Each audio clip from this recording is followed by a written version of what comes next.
to respond to the short-term urgency to act and to support Ukraine, but also to address the long-term need to take on more responsibility for our own European security. On Saturday, we also agreed a new £2.2 billion loan for Ukraine. The British taxpayer, but by the profits from frozen Russian assets.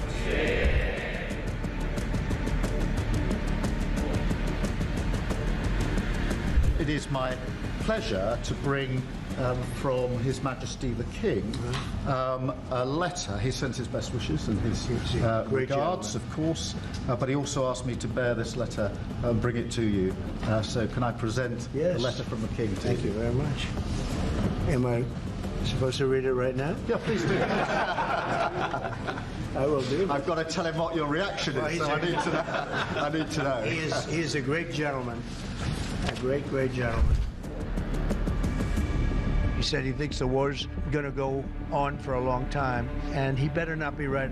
Well, I just think he should be more appreciative, because this country has stuck with them through thick and thin. We've given them much more than Europe, and Europe should have given more than us, because as you know, that's right there, that's the border. What kind of diplomacy, JD, you are speaking about? What do you mean? I'm talking about the kind of diplomacy that's going to end the destruction of your country. Yes, but if you Mr.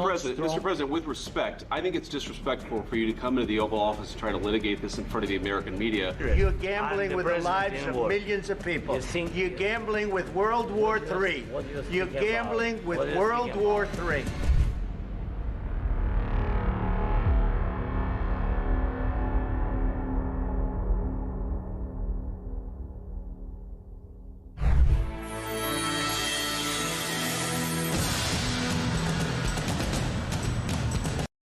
Across the UK, on DAB+, on your smart speaker, on your smart TV, and on your side. This is Talk.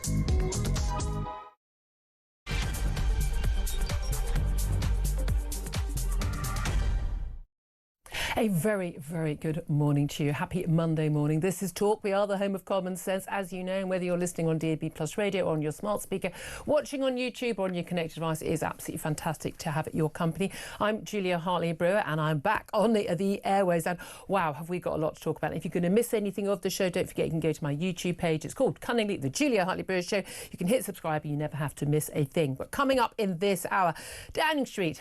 I mean, I think I say this every Monday morning. I really do. They're scrambling to protect Keir Starmer. This time, it's over Peter Mandelson, Lord Mandelson, the former UK ambassador to the United States. It's emerged that Number 10 was aware of Lord Mandelson's emails to convicted paedophile Jeffrey Epstein days before he was sacked. And they certainly were aware before the Prime Minister last Wednesday at PMQs went out and said he completely had full confidence in Jeffrey Epstein. I have to say, I mean, he said that, didn't he, ahead of Angela Rayner's resignation as Deputy Prime Minister as well. Woe betide anybody in whom the Prime Minister has full confidence. If only he had full confidence in himself, we could be sure to be rid of him very soon. Well, he may be rid of him rather sooner than he would certainly be hoping. A revolt among Labour MPs over the handling of the crisis, growing speculation he could be ousted before the next general election, even as early as after the next elections, local elections and regional elections in May, with the Manchester Mayor, Andy Burnham, being touted as a potential replacement. Well, we'll talk about all of that. Plus, hurrah, the weekly Monday announcement from the government involving migrants. The first illegal Channel migrants are due to be deported on commercial flights to France this week under a one-in, one-out returns deal with Macron. The first migrants are going to join tourists and business travellers on an Air France flight today, we're told, barring any last-minute legal challenges. Who knows? They may already be in Paris. But what happens to them when they arrive there? Plus, Keir Starmer has told Tommy Robinson that he will not, he says, surrender the British flag to violence after more than 150,000 people marched in London on Saturday for the Unite the Kingdom protest. We're going to be talking about all of that and plenty more, also including why Prince Andrew may be sweating a little bit. Oh no, he can't sweat, can he? Over his links with Jeffrey Epstein as well as Mandelson. All that coming up, and I'm delighted to say joining me for all the chat today throughout this as will be commentator Sam Armstrong. Very good morning to you. Good morning. Thank you very much indeed for joining me. It's been a heck of a week while I've been away, I have to say. And it's one of those things when I'm away, I always think, oh, God, I wish I wasn't away this week. But as usual, I've come back to my fair share of news. And I do want to talk, just before you and I have a chat, Sam, I want to talk to you about the week I've had, because I've been away in Israel on the past week, very much a work trip, not a holiday. And there's a lot, as we know, has happened while I've been away. The Prime Minister's future's under threat. Peter Mandelson, as I say, sacked as the British ambassador to the US.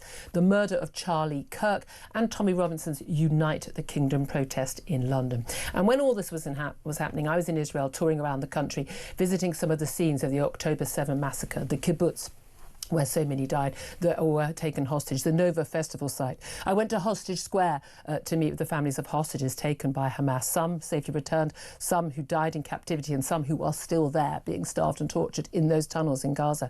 It has been a haunting and an emotional experience. But the thing that's most surprised me is how inspirational, how uplifting, and how strong the Israeli people are. Now, Western governments like ours here in Britain think they have much to teach Israel about, right and wrong, and how to conduct a war and how to treat their enemies. But actually, I think it's Israel that has much to teach us. It's a country where everyone flies their flag with pride, where young people, kids just 18 and 19, put on their uniforms and proudly head off to defend their land, where everyone, no matter whether they are religious or secular, Jew or Arab, young or old, black or white, feel united in their belief in their country. And yet they don't all agree with their government or with their Prime Minister or every military strategy. But that's democracy. That's a strength, not a weakness. But this is a people, this is a country that faces an existential threat, not just to their way of life, but to their very lives. Yet facing the threat of death, they understand the true value of life and the true value of freedom. They know that their country, their culture, their people are worth fighting for, and yes, worth dying for. I heard not one word of hate for their enemy. I was in Israel for 9 days. I heard not one word of hate, but I heard non-stop talk of their overwhelming love for their own country. Here in Britain, where young people say their country isn't worth fighting for, it is humbling to see young Israelis so proud to serve. In every street you see the Israeli flag proudly flying. You see yellow ribbons for the hostages and bring them home posters bearing their names and their faces. Every single one of those 48 hostages, alive or dead, still held in Gaza, their names, their faces are known to every single person in Israel. To return to Britain, a country where so many of our politicians, our media, our ruling elite, our academics, everyone in those classes, they're embarrassed by our flag. They're embarrassed by our culture, embarrassed by our history, where they deride the Judeo-Christian traditions that have made us who and what we are today, where many of the good people celebrate the murder of a 31-year-old husband and father in America, assassinated just because they didn't agree with him. Today we learned that 2/3 of Britons under the age of 40 don't even know what the Battle of Britain is. Yet, just like Britain in the 1940s, Israel is fighting an existential threat to their existence. The fascist forces that surround their nation are there now, and they are fighting now. Not only is this a clear battle between good and evil, where there should be not a scintilla of doubt about which side we should be on.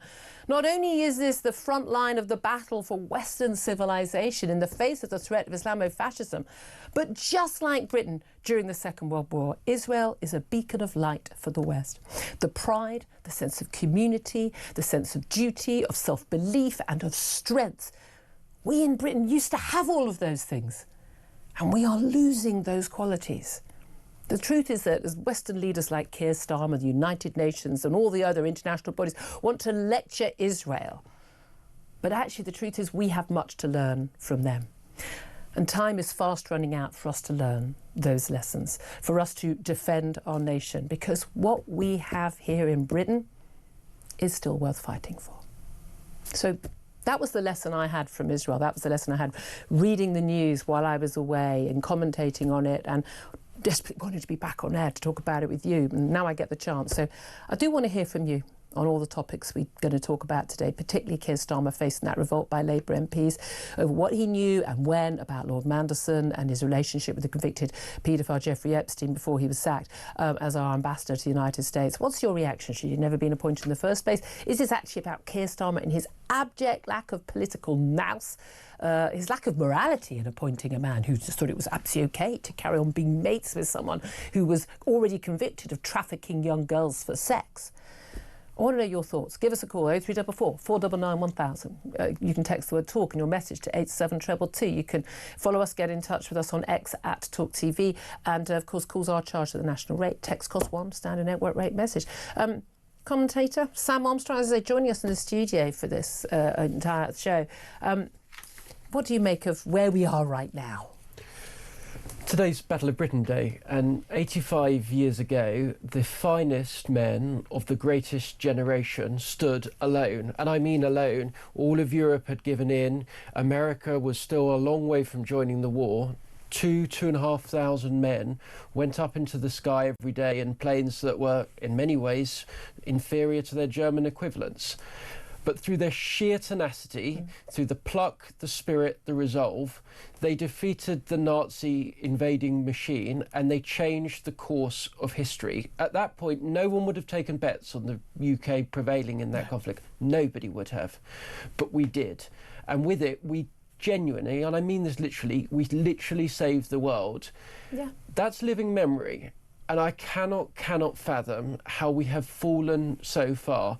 Reading that 2/3 of young people don't even know about that. Yeah. And they wouldn't care if they did. Churchill said that if the British Empire stood for 1,000 years, men would still say that that was our finest hour. I agree with him. And yet our education system, the kind of people that we've admitted en masse into the country, simply don't care. They are embarrassed about who we are. They're embarrassed about where we've come from. And then is it any wonder that if there was a war tomorrow, a poll of young people says 1 in 10, 1 in 10 would be prepared to fight for this. Which tells country. you everything.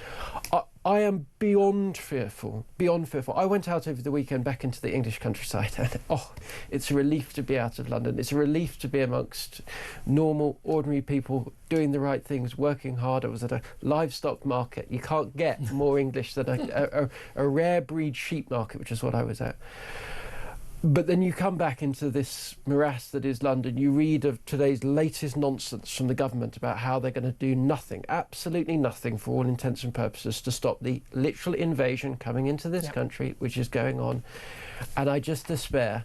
Have we really fallen so far in 85 years that we don't even know what we did? Yes, is the answer. It's absolutely tragic. I can see the phones lighting up. I know people are feeling the same way. It's soul-destroying is what it is. And I said that's what I found so uplifting about being in Israel, which I was surprised that I felt that way. And coming back here and castigating people, the fact that Keir Starmer is, telling Tommy Robinson he will not surrender British flag to violence. There were some arrests at that protest. I know people who were on that protest on Saturday who were perfectly normal, lovely people who not a racist bone in their body, not a xenophobic bone in their body. They just want to stand up for their country and they're fed up. And we need to talk about all of that. I mean, people claim there were 3 million people there. There weren't 3 million people there. This is nonsense. But it doesn't matter. It was a statement, and more people are willing to make that statement. And I think that's very telling. The protests against the migrant hotels, that's all tying in. But all of it ties in, does it not, with these Channel migrant flights from today, the 1 in, 1 out deal. And genuinely, what I love is that this government thinks, we finally got a good news story because we're going to send one over and then another one's going to come. I mean, they are living under delusions, thinking that we're all going to go, oh, well, in that case, absolutely fine. Well done, Keir Starmer, for dealing with the biggest issue of the day. We'll completely forget about Mandelson and Rayner and the budget that's coming in November. All fine. Carry on as you were. And it's quite clear that even Labour MPs get that this is now talk about existential threat to the Prime Minister. But what is so hilarious is the person they are apparently looking to muster behind if Keir Starmer falls or if they oust him next year, as possibly just 2 years into his term in office, would be Andy Burnham. He's a nice guy. I like the guy. His policies, though, are to the left of Keir Starmer's, such that he has any policies. I mean, you're into this bizarre territory where Labour, whatever the problem, first they deny it's a problem. Second, they tell everyone who says it is a problem they're a bigot or a fascist or far right or racist or something. And third, their solution to the problem is always piecemeal or nothing and or wrong. And fourth, when that goes wrong and everyone's upset about it, they think a bit more of that is the answer. They haven't got a clue. Yeah, and sometimes I just wake up and I just think they're just the wrong people in the wrong age. At the wrong time. There just doesn't seem to be a recognition that Britain is now in a crisis. And I mean a literal crisis. Yeah. On every measure, every warning light that could possibly be going off on the administration of a country is flashing red now. The lack of faith in our institutions, the sheer strain on public services, the fact our economy hasn't grown basically at all for the last 20 years. We've got systematically poorer before our own eyes. Everything is going wrong, and what it cries out for is just an end to the tinkering political culture that we have had basically for 40 years. So, telling us that telling supermarkets what can be at the end of a supermarket aisle, but not tackling the people shoplifting from that supermarket, telling us what we can and what we can't eat, but not having an NHS, a health system that actually functions like every other sodding country in the world that's got a vague, Western civilization. We are being run by inadequate fools. We are, but in a sense they know it, right? And they are just... No, they think they're brilliant. They think they are the good people. They're holding back the tide, you know. But Julia, this government, if Keir Starmer wanted to, he could stop the boats tomorrow. Yeah. Any politician, if they had the will... My dead guinea pig could stop the boats tomorrow. It is glaringly obvious what needs to be done. But instead of doing that, they will literally grasp at anything, absolutely anything. Oh, everyone's now going to have to bear a national ID card. Oh, everyone's going to have to do this and that. They will change everything other than confronting the reality that every year 100,000 people are breaking into this country illegally, brazenly, flagrantly, and when they arrive are being put up at hotels at our expense. They need to stop it. They won't do it, and instead they're prepared to do anything to us in order to keep not doing what they need to do. How significant is the Mandelson affair? Now, I mean, I have history with Lord Mandelson. A lot of the focus today in the papers is about Lord Mandelson. And, he's a big figure, and particularly for a lot of the journalists writing about it, they will have been their formative years in political journalism when Mandelson would have been, a very powerful figure. He's not a fan of mine. I know that for a fact. I was once standing in a members' lobby in the House of Commons, which is where the public can't go, but it's his MPs and journalists. And I was talking to a Labour MP, I was a political editor of a national newspaper, and Peter Mandelson came up, walked up, put his arm around the MP, pulled him away and said, "We don't talk to her," and walked away. We have history. He's been on my show since, most elections and but I'm genuinely saying he's genuinely not a good person. No. I think he's genuinely a malign character. He's never met a billionaire he doesn't like. He doesn't want. He can stay at their villa, go on their yacht, borrow some money from them to buy a house, or go to their island. It doesn't matter. I mean, Chinese business links. There are so many questions I have about him. Yeah. Does it matter whether the Prime Minister knew on Monday or Wednesday morning or Wednesday afternoon last week that Peter Mandelson had written these string of basically I love you emails to his good friend Jeffrey Epstein, and basically saying, this awful conviction against you. This was the only thing he has been convicted of. He'd been arrested and charged, hadn't been obviously convicted of his offences. But this was traffing underage girls over state lines, for God's sake. I mean, anyone who had any morals walked away from him. Even if they pretended they didn't know before then, anyone else would have walked away. But no, not Lord Mandelson, and not Prince Andrew. We'll talk about Prince Andrew later, because he must be sweating right now over the emails he would have sent to his good friend. But does any of this matter, or is this really about the big picture, not only of abject incompetence in Number 10, the Prime Minister losing, his Chief of Staff, his Transport Secretary, his Deputy Prime Minister, his Anti-Corruption Minister, now the US Ambassador, the British Ambassador to the US, appointed against the advice of the vetting committee. Is this just about abject incompetence and poor judgment? Or is this also about morality? That he thought that having someone who he felt he could work with was more important than having someone who was of good character, as well as a bit. I'm sure we've got someone who could be our ambassador who doesn't have loving emails with a paedophile billionaire in their background. Surely there's one person in the diplomatic service who can do that. Well, Nigel Farage would have been one who, of course, put himself up for the job and said, I have excellent relationships with the president. And you can only imagine that there may have been some thoughts in Downing Street over the last weekend thinking, all right, why didn't we take that? That would have dealt with a couple of our issues right now. Well, look, I think actually what jumps out at me is the sheer hypocrisy of Keir Starmer. Before he went into office, he taunted, he goaded the Tories about the fact that they'd appointed a bunch of people that had turned out to be a little bit dodgy too. And in part, this is the kind of life and reality of politics. It just is, I'm afraid. I mean, Peter Mandelson conducting a relationship with a convicted paedophile, let me be clear, is the most extreme of the scandals I've ever seen. And what could have possibly warned you about the twice resigned in disgrace Ambassador Peter Mandelson that he was likely to go wrong again? And I do have some sympathy for people who turn around and say, look, the political journalists, you, me, we get very excited about the likes of Peter Mandelson. But actually, have you been out there in the country and seen that to the extent to which it's going to hell in a handcart? And can't we focus on that instead? But I do think that this is a Prime Minister who literally came into office just believing that we will just be better. We will just magically be better. Yeah. We're the smart and everything chaps. We do is good because we are the good people. We're the sensible people. And they are having in real time a wake-up call that, no, actually, this country faces real and profound problems. It needs massive changes. And I really, really question if this is the bunch to deliver it. And look, I think they are beginning to question it. And no, but they think the answer is someone further to the left. Well, they do. But at this point, look, if I was the Labour Party, I was thinking about this morning, I would put in a mad socialist in, because at least, look, you know, Keir Starmer, the whole point of him is if you're a Labour left-winger, you might not like him, but at least he'll get us into power. At this point, you're thinking, we're never going to get re-elected. We might as well do some of what we want in the while we've got the chance. I want to hear your thoughts on all of this. What a Monday morning. Give us a call, 0344 499 1000 to have your say. Lots of calls coming in. Lots of top guests throughout the show. Going to talk to Andrew Neil a little bit later. I know he's on a rival station now, but it's Andrew Neil.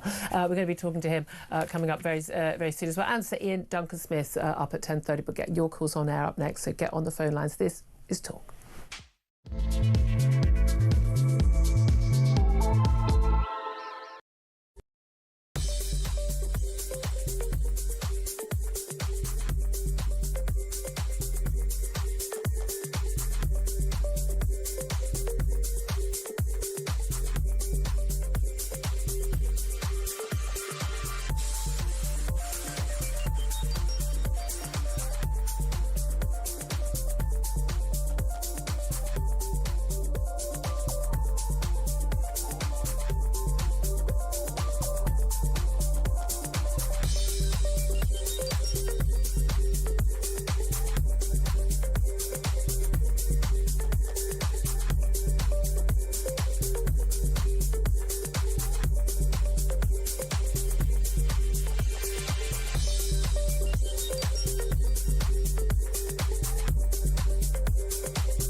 Keir Starmer was sort of adamant in his very legalistic way but all due process had been followed. We have followed the process to the last jot, dot and comma.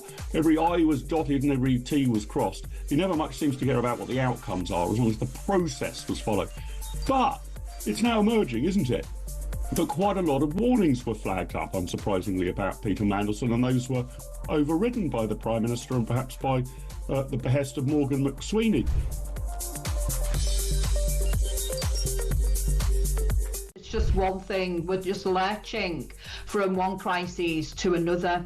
And as I've just mentioned, Mandelson should never have been appointed, as you've just stated. It was known about his relationship, about him staying in the flats. The recent revelations that we've heard this week are unacceptable. And when you've got party loyalists coming out and defending the indefensible, I think is unacceptable. Across the UK, on DAB+, on your smart speaker, on your smart TV, and on your side. This is Talk. Good morning, welcome back to the show. 10:26 is the time. Let's get straight to your calls. 0344 499 1000. Well, have your say on, as you know, whatever you want to talk about, but particularly asking you about Keir Starmer facing this revolt over the Mandelson sacking. Who are we kidding? Third time he's been sacked. But what did Keir Starmer know or not know before he basically said he had confidence in the US ambassador? Well, I keep saying yes, but our ambassador to the US. But why on earth did he appoint him in the first place? People like me and many others were saying what we know about his relationship with the paedophile billionaire, even now, when he was appointed, is too bad for him to be appointed. But there we are. Let's get to the thoughts of Paul, who is in Burnley. Very good morning to you, Paul. Morning, Julia. Morning. Keir Starmer, with regards to Angela Rayner, rather than make a decision to sack her, he let the procedure do his thinking for him. Yeah. When it came the standards advisor, yeah. That's right. When it came to Peter Mandelson, again, he let the process do the thinking for him. He doesn't make a decision. Yeah. When he did make a decision, with regards to trimming the welfare bill, his backbenchers hamstrung him. So this is a man who lets the process do the thinking for him, and is hamstrung by his backbenchers. Now, is that because of a weakness in him? Is he spineless, or does he just not really have any views? Well, Keir Starmer is a man who campaigned for Brino, a Brexit in name only. With Keir Starmer unable to make decisions that are hamstrung by his backbenchers, we've got a Brino, a Prime Minister in name only. That's a great... Yeah, that is so true. He doesn't seem to be on top of any aspect of his brief. He chops and changes. He says he doesn't read his speeches, an island of strangers. Oh, I was bounced into that. I didn't read it. I didn't really mean it. He doesn't seem to believe in any of his policies or in anything that he wants to do, does he? The only thing that runs through the core of this Labour administration is hypocrisy. And I cite Peter Kyle yesterday doing the rounds. Yeah. This is a man who... Big mates with Peter Mandelson, by the way. Absolutely. A couple of weeks ago, if you cast your mind back with regards to the Online Safety Act, Peter Kyle was a man who was trying to link his Nigel Farage's opposition to that bill with Jimmy Savile. Yet yesterday, Peter Kyle was doing the rounds defending Keir Starmer's decision to appoint Peter Mandelson. Yeah, absolutely. Hypocrisy. Yeah, absolutely nailed it. Paul, thank you so much for that call. Russell is on the line. He's in the New Forest. Russell, what do you want to say? Good morning, Julia. Thanks for taking my call. Thank you for calling. Yeah, I just wanted to say I was at the march on Saturday. This is the Unite the Kingdom march, yeah? Yeah, it was nothing but a peaceful, respectful, filled with love, harmony and just concern for the country's direction of travel under what seems to be an ever-growing leftist agenda to take the country, to drive it off a cliff, essentially. in every direction. And why are they demonising what was a positive event? Why are the media saying it was far right when it clearly was filled with grandmothers, granddads who built this country up to what it should be? And we're in such a mess because of the media. And what I want to do is challenge talkTV to ask the Metropolitan Police why they put out a video from 2020 of violence. I saw that.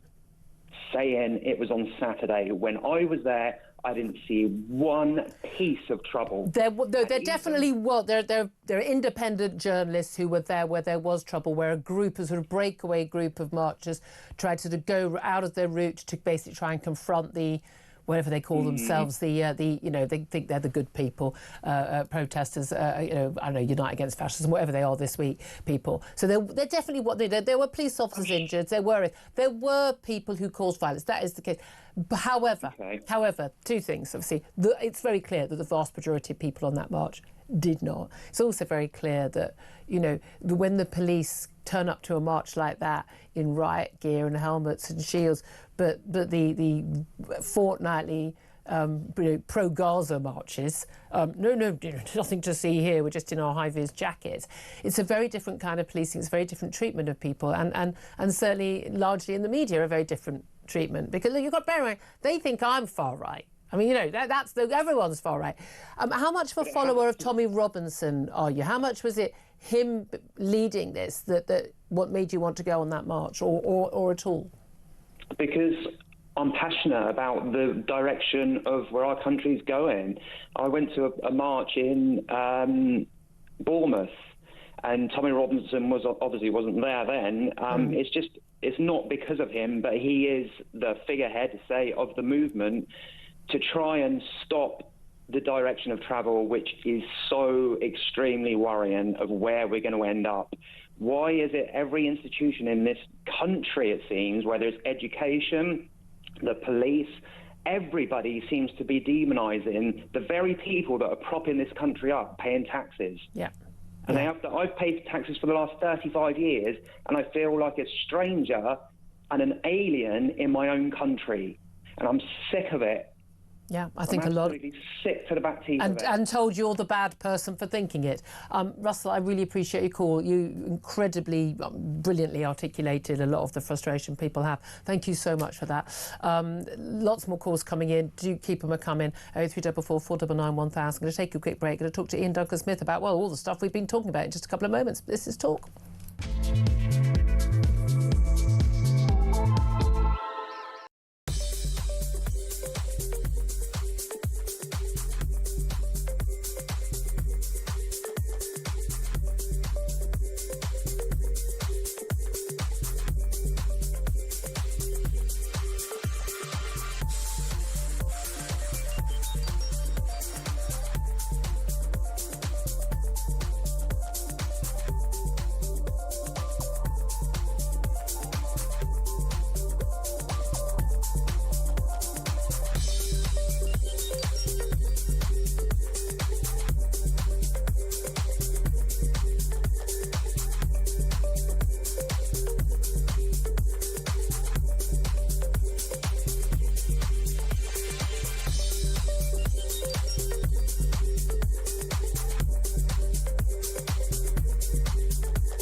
across the UK.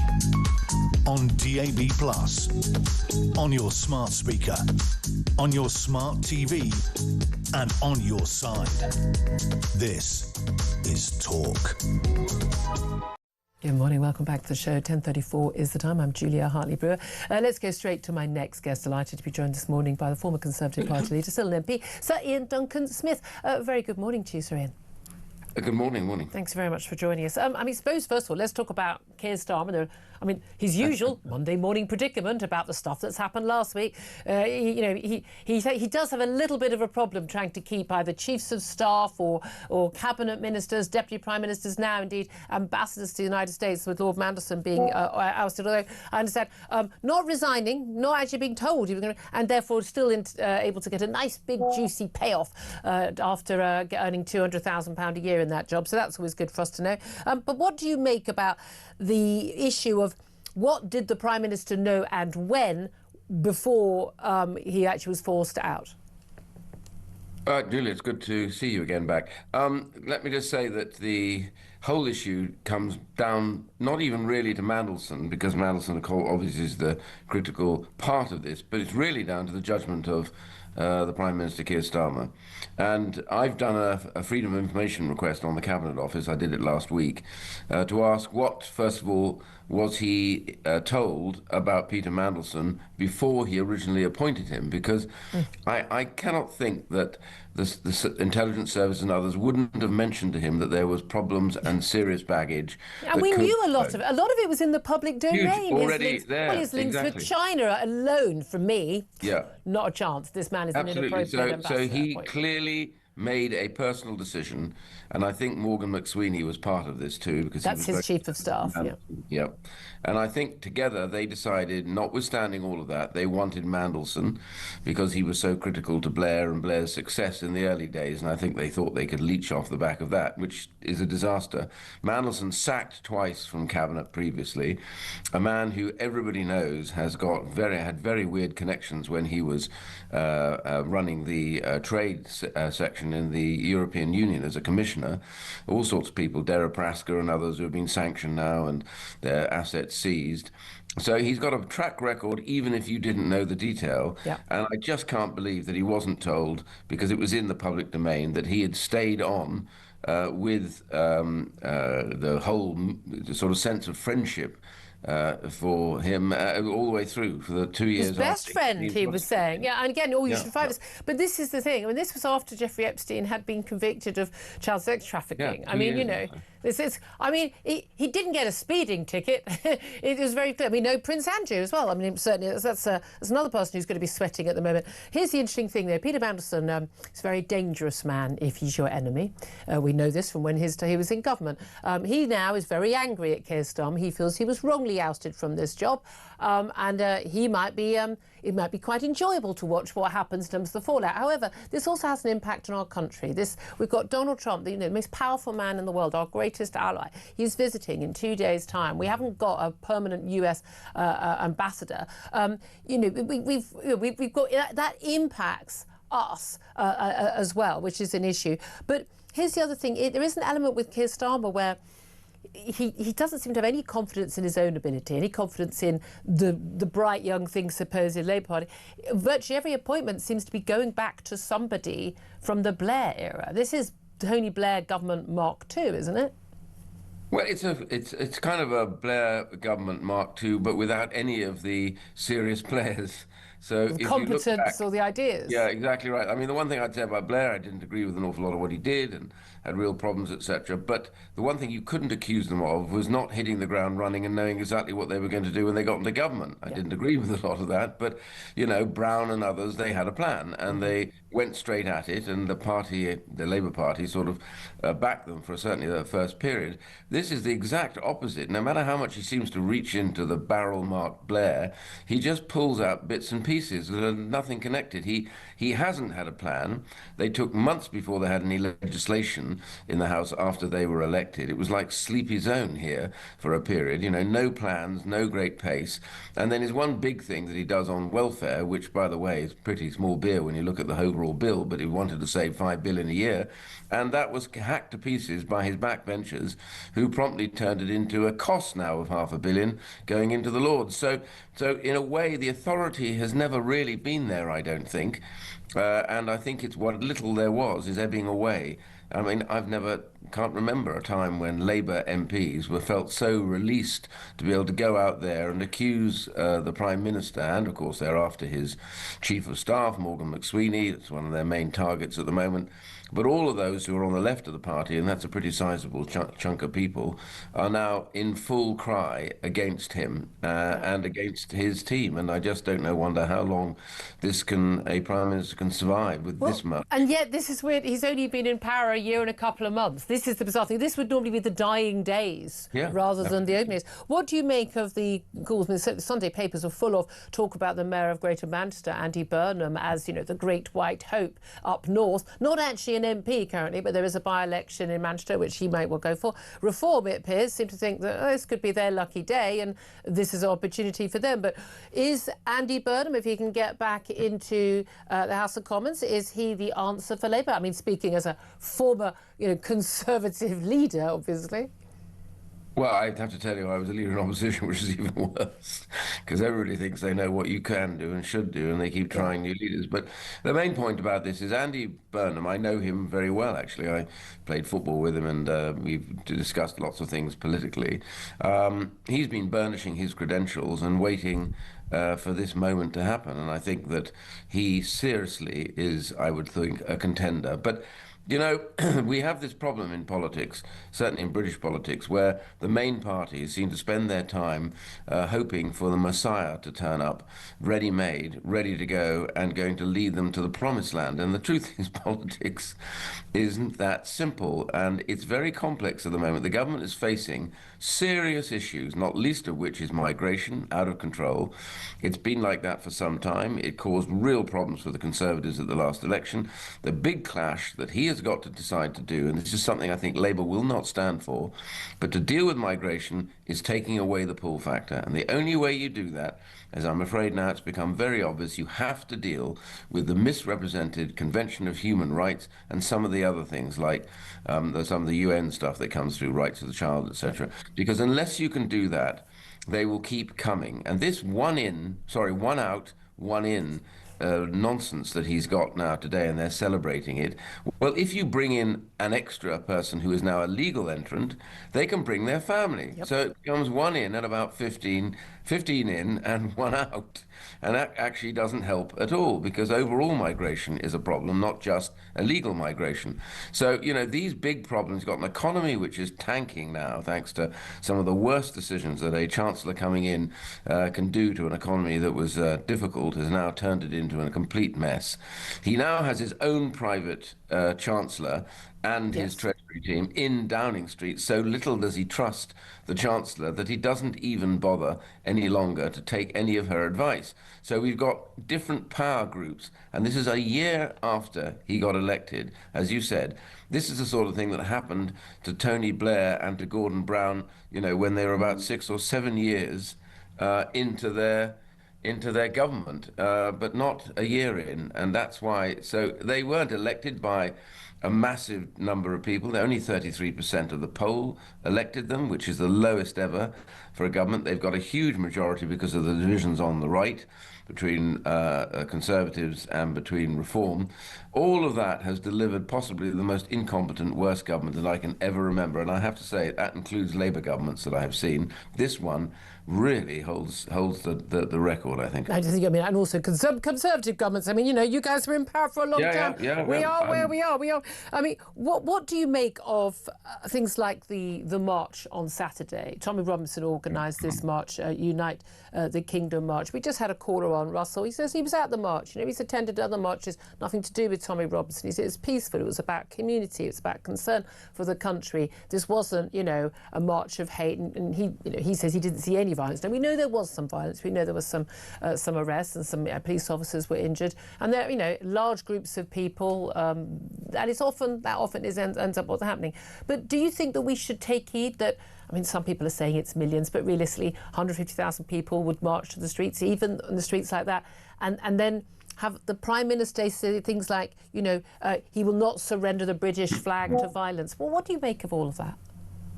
Well, first of all, the concentration on the violence is obvious because the media, that's what they look for and want to report. Obviously, it's newsworthy. But as I understand from the police, it was one section of the crowd that had broken through with intent to take on the other march at the same time. So that's where the violence was. I agree with your previous caller. The vast majority seem to come there for a variety of different reasons, but all to do with their concern over what is happening to their country. Freedom of speech, problems about issues that they can't get the sort of services, the migration hotels. They're feeling now that the government doesn't care about them, cares only about shifting the deck chairs here in Parliament. I mean, I get that in my constituency. People are angry, and I accept that. You know, we didn't make a great success at the end of that time. We didn't pull up from COVID quick enough. We didn't do the things we should have done. I accept all of that. But what I do see now is this government seems to be plunging headlong into a vortex where really they no longer seem to care about anything that's going on outside. And if you do attend a protest, they then accuse you of having far-right views. I don't think the majority of the public have far-right views. What they have is concerns, a love for their country, but at the same time a distinct worry that their country is going to a place that they don't recognise, and they want to have the control back, which is what they voted for at Brexit, is what they still want now, and I think it's time that the government woke up and said, we're going to deliver it to you. I mean, just finally, I mean, linked to that, your colleague Robert Jenrick, who we're hopefully going to be speaking to later on the show, is pointing out, you know, the new poll showing 2/3 of young Brits under 40 don't know what the Battle of Britain is. Now, that's an abject failure of our education system. And I have to say, having gone through the comp system in the 80s, I wasn't ever told about the Battle of Britain. We weren't taught anything about the Second World War and what Britain did. But it's the anniversary today that we mark the Battle of Britain, this incredible actions by British forces to defeat the a Nazi air attack. This is civilizational stuff, and I was talking about that at the beginning of the show. But the fact that so many of our young Brits, they wouldn't fight for our country, they don't know anything about our history, they're not taught it by our incredibly left-wing, ashamed of our country teachers and university lecturers. Where does that leave us? Well, I have an interest in this because my father was a fighter pilot throughout the war, and I learned a lot about this. Had 5 gallantry medals. He was one of the aces. I mean, tough guy, and lucky to still be alive at the end of the war because most of them weren't. And the thing I remember was that when I was at school, we talked about the war. We looked at the Second World War for history. We talked about battles. It was all part of that process of learning and understanding this. That progressively under left-wing educationalists has been stripped out as far as they can from anything to do. They don't want to talk about battles. They seem to have a down completely on what happened historically with the empire, and they seem to want to make sure that we just strip out any concept of being proud of your heroes and of your country that has done so much. And I said to somebody the other day who was trying to have a go about this, and I said, no. I said, have a look around the world. Just look at what this small island has done for the whole world. The free market wouldn't exist for the UK. Yeah. The concept of common law, jury trials, habeas corpus, all things that came out of here. Every sport you can imagine was probably invented on the playing fields of some English school or other. And the reality is, you go through the list of these things, we fought and died for people's freedoms, in Europe, around the world, from the Far East. You know, this is the real story of a most remarkable nation that is inspirational and is unbelievably a nation of leaders. Yep. What has happened to those that have come through is they don't want to hear about that. That is the question. I am proud of our empire because I believe ultimately, yeah, we had some problems and mistakes, but genuinely, what did we deliver? Yeah. Fantastic democracies around the world. Exactly. Like India. So, Iain, I mean, we could talk for hours about this. Unfortunately, I'm way over time. But yeah, I know that a lot of people in our audience and myself here and in the studio were nodding along with all of that. So, Duncan Smith, so appreciate you joining us. Thank you very much. Well, we've just been mentioning that Unite the Kingdom protest. We're going to be talking to the stepfather of someone who spoke at that protest. You remember the schoolgirl Courtney Wright sent home from school for wearing a Union Jack dress because that was her culture. She was celebrating her culture on, celebrate your culture day at school. Well, so we're going to talk to her stepfather, Stuart Field, who was at the rally and when she was speaking. We're going to talk to him up next. This is Talk.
He has said and done things that have broken the law.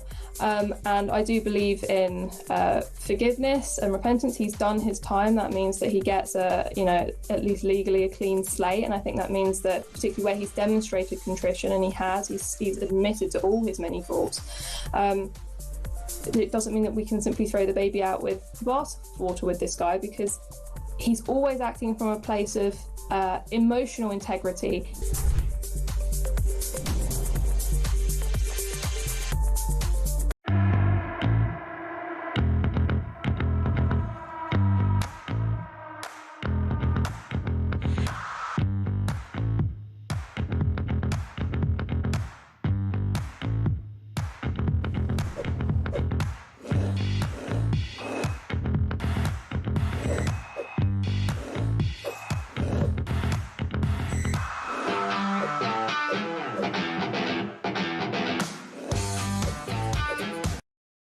Across the UK, on DAB+, on your smart speaker, on your smart TV, and on your side.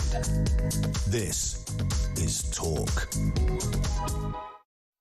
Very good morning. Welcome back to the show. 10:52 is the time. Let's talk more about that Unite the Kingdom march protest on Saturday. At least 150,000 people attended. And among those was my next guest, Stuart Field. He's the stepfather of Courtney Wright. You may remember we spoke to him earlier this year when his stepdaughter was sent home from school in disgrace because she had dared on a culture day to wear a dress representing her culture. Yes, a lovely sequined Union Jack dress. Apparently that wasn't the sort of culture we were supposed to be celebrating. Stuart Field, welcome back to the show. Morning, Julia. Thank you for having me. Very good morning to you. So tell us, you attended the march.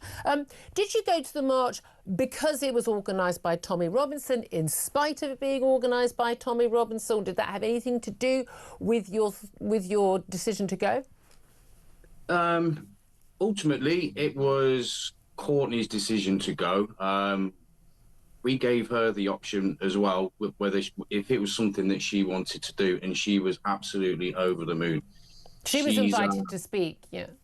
She was invited to speak, yeah.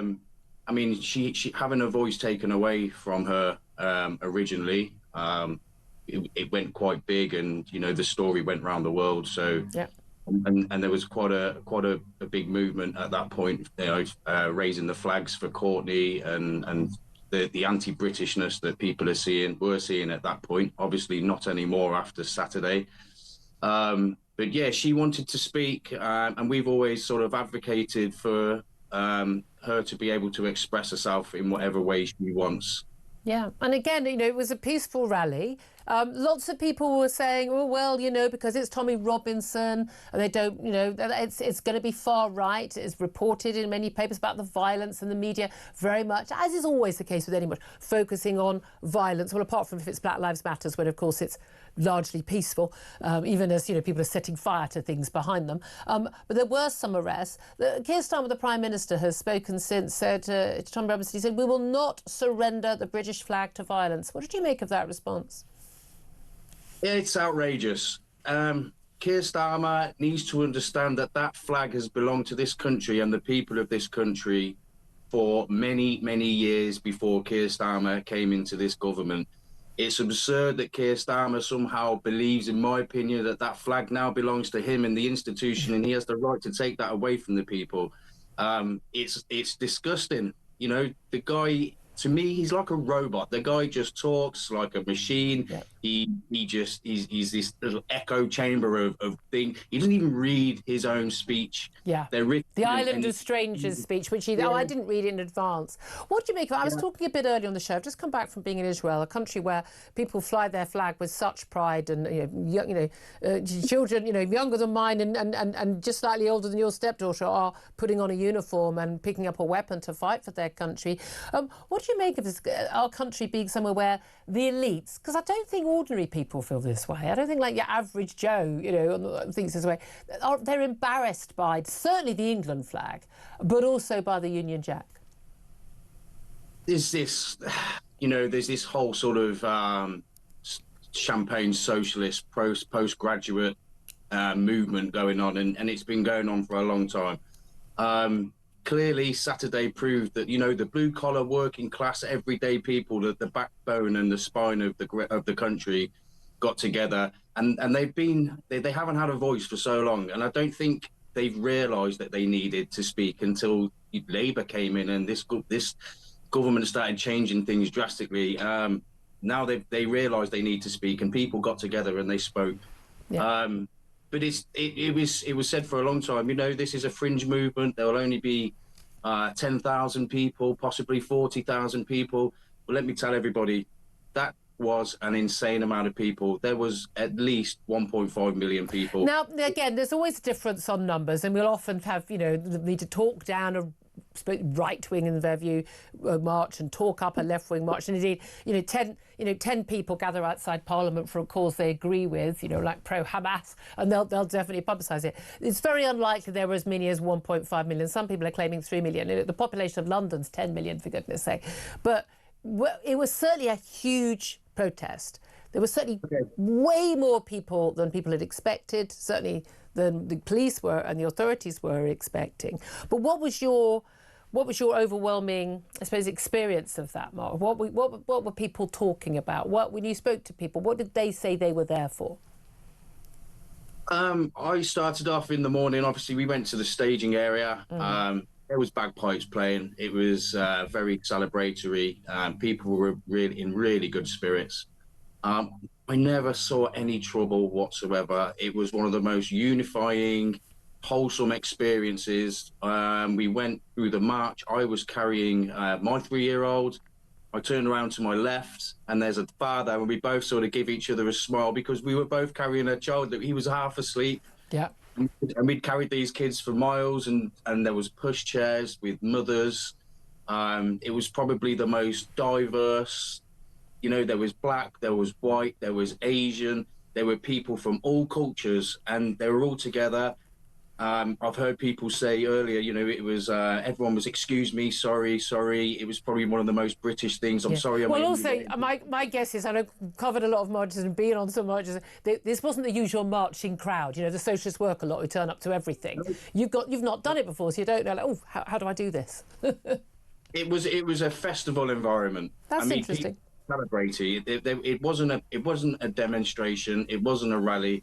It was a festival, and people were there to unite. People were there to feel that they could rely and we had hope as a country. You know, British people, the people of the country were uniting together for a cause, and that was the general feeling there. It was beautiful.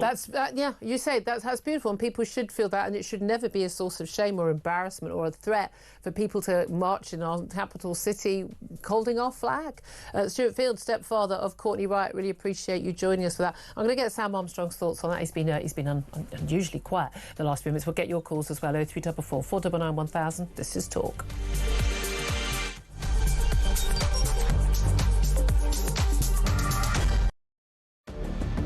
I can announce this government will begin the biggest sustained increase in defence spending since the end of the Cold War.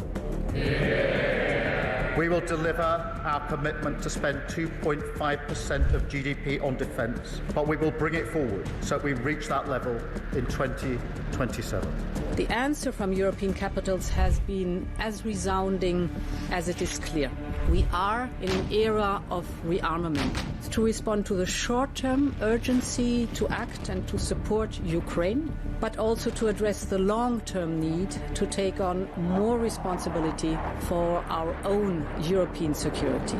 On Saturday, we also agreed a new £2.2 billion loan for Ukraine, backed not by the British taxpayer, but by the profits from frozen Russian assets.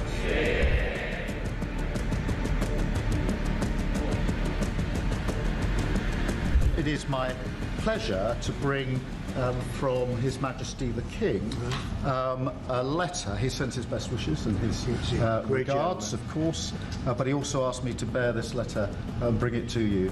So can I present the letter from the King to you? Thank you very much. Am I supposed to read it right now? Yeah, please do. I will do. I've got to tell him what your reaction is, so I need to know. I need to know. He is a great gentleman. A great gentleman. He said he thinks the war's going to go on for a long time, and he better not be right. Well, I just think he should be more appreciative, because this country has stuck with them through thick and thin. We've given them much more than Europe, and Europe should have given more than us, because as you know, that's right there, that's the border. What kind of diplomacy, JD, you are speaking about? What do you mean? I'm talking about the kind of diplomacy that's going to end the destruction of your country. Yes, but if you Mr. President, with respect, I think it's disrespectful for you to come into the Oval Office and try to litigate this in front of the American media. You're gambling with the lives of millions of people. You're gambling with World War III. You're gambling with World War III.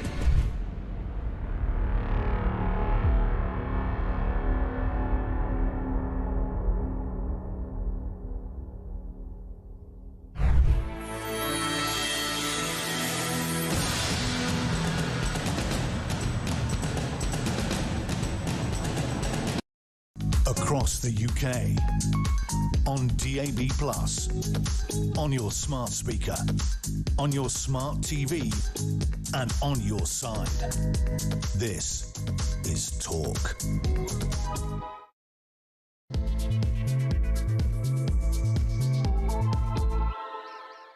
A very, very good morning. Welcome back to the show. This is Talk. We are the home of common sense. I'm Julia Hartley-Brewer, and whether you're listening on DAB Plus Radio or on your smart speaker, watching on YouTube or on your connected device, it is fantastic to have your company. Lots to talk about on the show. If you do miss anything of the show, if you missed the first hour of the show, what are you thinking?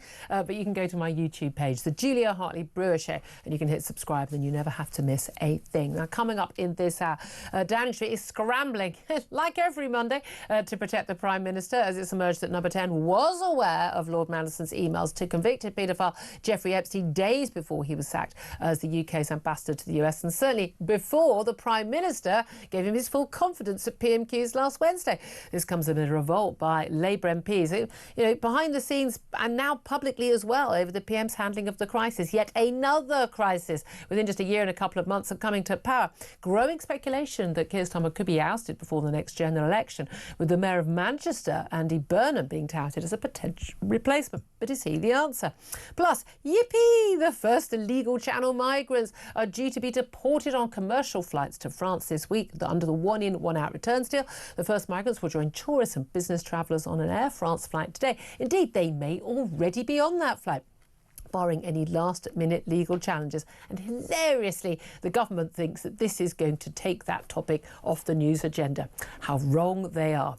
Plus, police in London should be armed to protect them from deadly knife attacks, is what an internal Scotland Yard review has recommended. But senior officers at Scotland Yard have rejected the call. And we know the Police Federation, representing rank-and-file police officers, repeatedly said they don't want to be armed. But for how long can that continue? All of that coming up, plenty more besides. Delighted to say that commentator Sam Armstrong still with me in the studio, as he's every Monday. Very good morning to you. Good morning. Now, you're a Conservative, but the Reform UK leader, Nigel Farage, is set to make, another one of these major announcements at a press conference in London. He's just taken to the stage. We'll tell you what he's had to say as soon as it comes out. But there's no doubt at all the person facing pressure today is Keir Starmer. One of the things he said at the weekend, we were just discussing with Stuart Field, he's the father of, stepfather of the Courtney Wright, the girl who wore that Union Jack dress to school for a culture day and then was told, that's outrageous, go home. Oh, you can wear your national dress if you're from any other country, but not represent your flag if you're British. He was just telling us about attending the Tommy Robinson organised Unite the Kingdom march. More than 150,000 attend, some say up to 1.5 million, some say 3 million, who knows. A heck of a lot of people attended, and he said, it wasn't violent. It was, all cultures. It was all colours. It was families. It was friendly. It was like a village festival atmosphere. What do you make of then Keir Starmer saying that he will not surrender the British flag to violence? Is he misreading this? Yeah, give it a rest, mate, honestly. Right. I'll sum it up. Come on. You are not someone that has cared about patriotism one bit your entire career. He puts it, but the flag behind him now, but he doesn't. I bet he doesn't touch it on the way past. You went through university, you ran straight off to North London, you've had a very successful career representing the most fashionable left-wing causes, you supported getting rid of the monarchy, you've taken every single slightly anti-British approach your entire life, and now you're into office. Now you've seen some polling that tells you, actually, do you know what? British people still just about like and admire and care about their country. You're pretending that that you are the guy that owns the flag. No, that flag was here before you. It's going to be here after you, when we've far forgotten you. We're talking about footnote in history, Prime Minister. Look, there were people at this protest, as there are every protest, both on the left and on the right, that what they like doing, I don't know why they do it, but they choose to make a hobby out of going to protest, getting drunk and throwing stuff at each other and at the police officers that stand between them. There are a bunch of blokes that do it from Stand Up to Racism, and there are some guys that do it on the far right. But actually, what we did see this weekend was a massive, historic, totemic occasion in which hundreds of thousands of people, and I do think it was certainly well over 100,000 people, possibly much more, came to the kind of event that a year ago, 6 months That's ago, the key. 2 months ago, they just wouldn't have done. And They might have said, "Oh, I'd quite like to, but I don't want to be associated with that." With them, whatever. And now they're saying, "I don't care.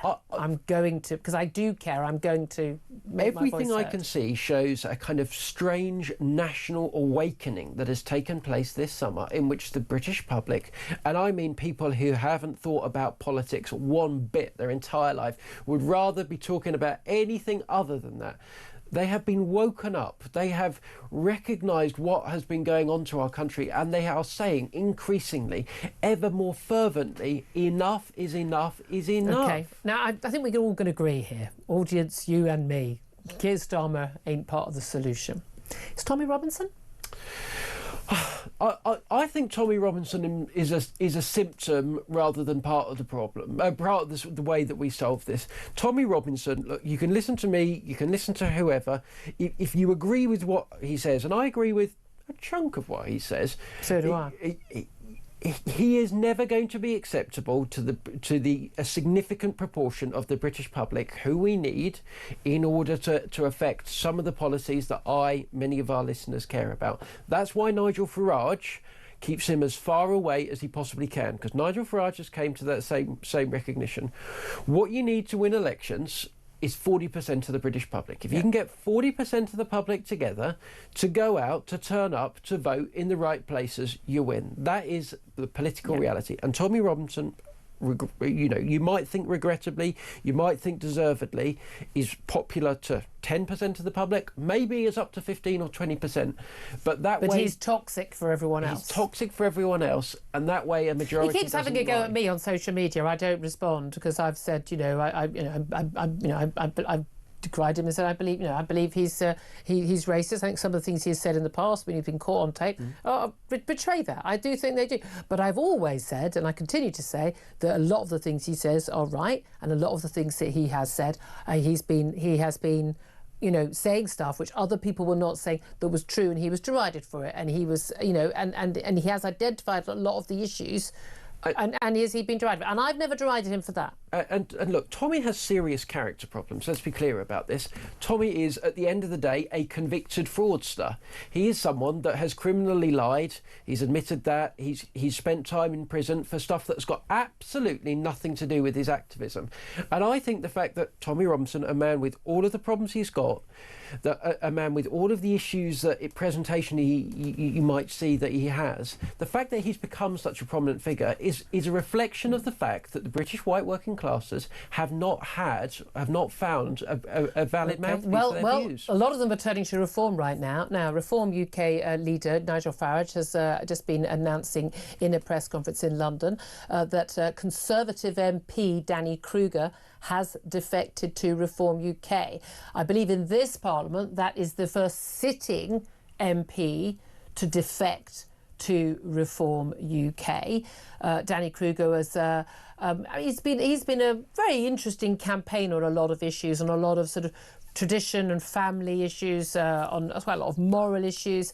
How big a loss is Danny Krueger, and could he, Sam Armstrong, be the first of not just a number but many? Because it's one thing standing for reform, it's one thing an ousted MP, Nadine Dorries, no longer an MP going over to Reform. This is a sitting Conservative MP defecting to Reform UK. How significant is that?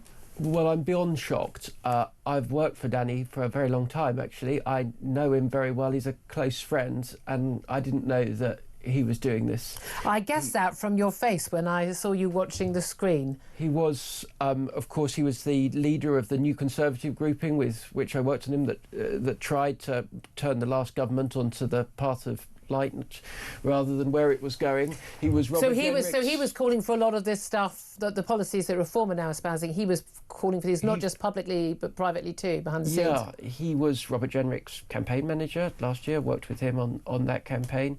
He was a shadow minister in Kemi Badenoch's operation. He was ignored enormously by the leadership of the Conservative Party, and his ideas were scorn wrongfully, in my view. And I think this will be a huge moment. This is not a nobody in the party. This is not a newbie. This is not someone on the outskirts or someone who's, a chicken run issue, running to another. This is a senior figure, a well-respected, a very well-liked MP who was, as you say, he led a grouping of MPs in the last Parliament, one of the campaign managers for Robert Jenrick, who came from pretty much closer second than many had expected. I know you were involved in that campaign for Robert Jenrick in the Tory leadership contest post the 2024 election. A shadow minister since then.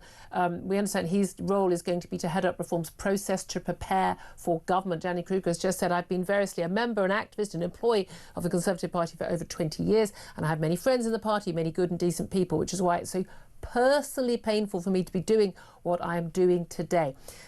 This could be the start of a flood of MPs saying, you know what, we ain't got a chance at the next election. The right is split. We know the left is also split. You've got the Corbynistas and Keir Starmer, but the left is in chaos too. But at the end of the day, I don't know anyone who either on the record or talking private to me or in a WhatsApp who's part of the Conservatives genuinely believes the Conservatives will win the next election. In which case, is reform the answer? Danny is... let me say this about Danny Krueger. Danny Krueger has not joined the Conservative the Reform Party because he wants to win his seat at the next election. His seat was one of the safest, and he is one of the most thoughtful and least, much to my frustration working for him for a very long time, one of the least political with a small p people in politics. He has done this because he is concerned about the direction of our country. He's concerned that we have one moment to save the country, and that is at the next general election. And it is incredibly important that we kick out this Labour administration and get something from the right in there that is capable of delivering the massive totemic changes that we need to save the country. Otherwise, the very idea of Britain will die within 10 years. I believe that firmly. Okay. I have to tell you, for me personally, as someone You're quite shocked. You're shocked by this, someone who worked closely with him. But that's interesting. So how many other MPs are there who are in private talks with Nigel Farage or his representatives who are thinking of doing this, could be doing this in the coming days, weeks, months or a couple of years, who, you, the leader, Kemi Badenoch, have no idea that this is happening? He wouldn't have been on my list of the top 10. There would have been 10 names ahead of him that I would have put there. Who's on that list? Come on. Well, look, Suella Braverman has been long talked about as someone who's jumping. She said she's not going to. She said she's not going. Danny Krueger is not someone, as I say, who's flippant. He's not someone who's dramatic. He's not prone to swinging around in the wind. When he says he's worked in various capacities for the Conservative Party for a long time, I mean, he really means that, right? This is someone who was Iain Duncan Smith's chief speechwriter. He was Boris Johnson's political secretary, worked for David Cameron. He wrote David Cameron's Hug a Hoodie speech back in 2005. This is someone for whom the Conservative Party runs through his blood. If he's going, goodness me, there could well be a flood. This is going to be a very, very interesting. I'd love to hear your response to this. Give us a call, 0344 499 1000. How many more Conservative MPs do you think are going to go over to Reform UK? I mean, this is very different from an MP who lost their seat and is now saying, the Jake Berrys, the Iain Doris going, oh, I want a chance, back. They look careerist, I'm afraid. They look careerist. This is someone, you say, he's got a safe seat. He's been, advising people at the top level of the party, still a sitting MP. He's leaving. Give us a call, 0344 499 1000. Text the word talk and your message to 87222. Get in touch with us on X at talkTV. Calls are charged at the national rate. Text costs £1 standard network rate message. Try and get a call on this in the next 10 minutes or so. But let's also talk about Keir Starmer, because this is going to put a lot of pressure on Kemi Badenoch. This is going to undermine her massively at PMQs on Wednesday at a time when the Prime Minister, the Labour Party, are under huge pressure. I mean, we are talking about a Prime Minister elected in July last year. and we've already, with a huge majority, and we already have backbench MPs and we're told cabinet ministers and other ministers basically whispering behind the scenes, some even coming out quite publicly questioning whether he's going to last to the end of this political term. We've got a huge number of elections, local elections and elections in Wales and mayoralties and others next May. A lot of people saying that no one's expecting them to be good for Labour. Very likely they're very good for Reform rather than the Tories, your party. Whether he even lasts for days or weeks after that. And then we've got, the losing of the Deputy Prime Minister in Angela Rayner after getting the Prime Minister's full confidence, of course, and then the removal of our ambassador to the United States, Lord Mandelson, after full confidence from the Prime Minister. What I'm kind of hoping is that the Prime Minister has full confidence in himself, so we can then get rid of him by the end of the week. But how big a threat to his premiership do you think is what is going on over Epstein and the links between Peter Mandelson and Epstein, and what the Prime Minister knew and when he appointed him as ambassador earlier this year, despite everyone knowing about his links with Epstein and I would say numerous financial links which make him an inappropriate figure to represent our country, but also when he was backing him last week? Well, I think it's a sign of this administration's incompetence rather than the systematic problems that are actually driving them into the ground. I mean, look, he had this. We sat here a couple of weeks ago, and he said, "Oh, we've got phase 2 of the government. Isn't this very exciting?" Phase 2 of the government has been even worse than phase 1. It's been just scandal after scandal after scandal, where the guy can't seem to catch a break. But ultimately, the reason that people are abandoning this government is not because of these lobby stories that we all get very excited about.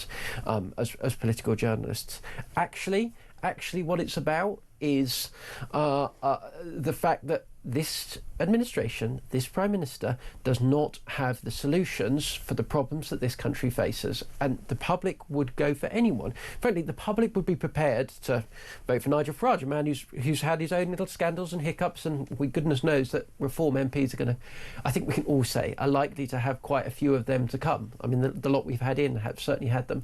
The public are prepared to give you a lot of leeway if you're solving the problems we face. Yeah. The Prime Minister's problem is he doesn't want to, he's not prepared to, and frankly, he doesn't even know how to. Very interesting. Want to hear your thoughts? Do get in touch. 0344 499 1000. We'll get your calls on. Your calls also about that march at the weekend, talking about the pressure that Keir Starmer is under, and of course, first Channel migrants, yay, finally being deported from this country. One in, one out. So, I mean, yay, one's gone. Oh, another one's back here. They're going to bring their entire family. I still can't get over why they thought that was the solution. Even if it was on a grand scale, still not the solution. You know why? Because, again, this government, this Prime Minister, they don't think it's a problem. They don't know how to solve the problem because they don't think it's a problem, and they don't understand why we won't think it's a solution to the problem. And this is their big announcement today.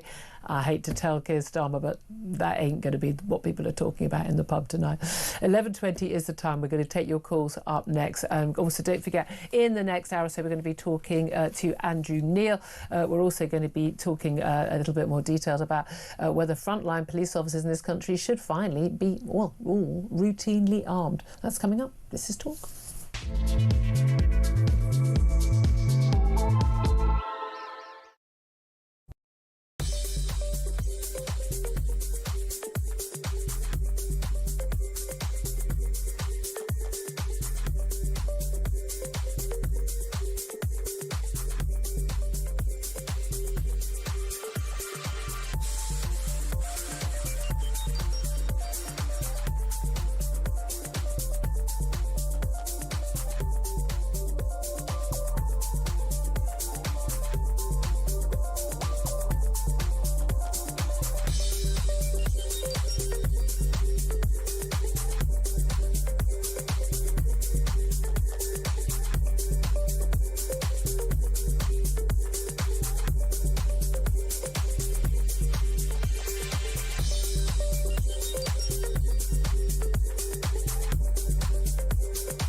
said and done things that have broken the law. And I do believe in forgiveness and repentance. He's done his time. That means that he gets at least legally a clean slate. And I think that means that, particularly where he's demonstrated contrition, and he's admitted to all his many faults. It doesn't mean that we can simply throw the baby out with the bathwater with this guy, because he's always acting from a place of emotional integrity.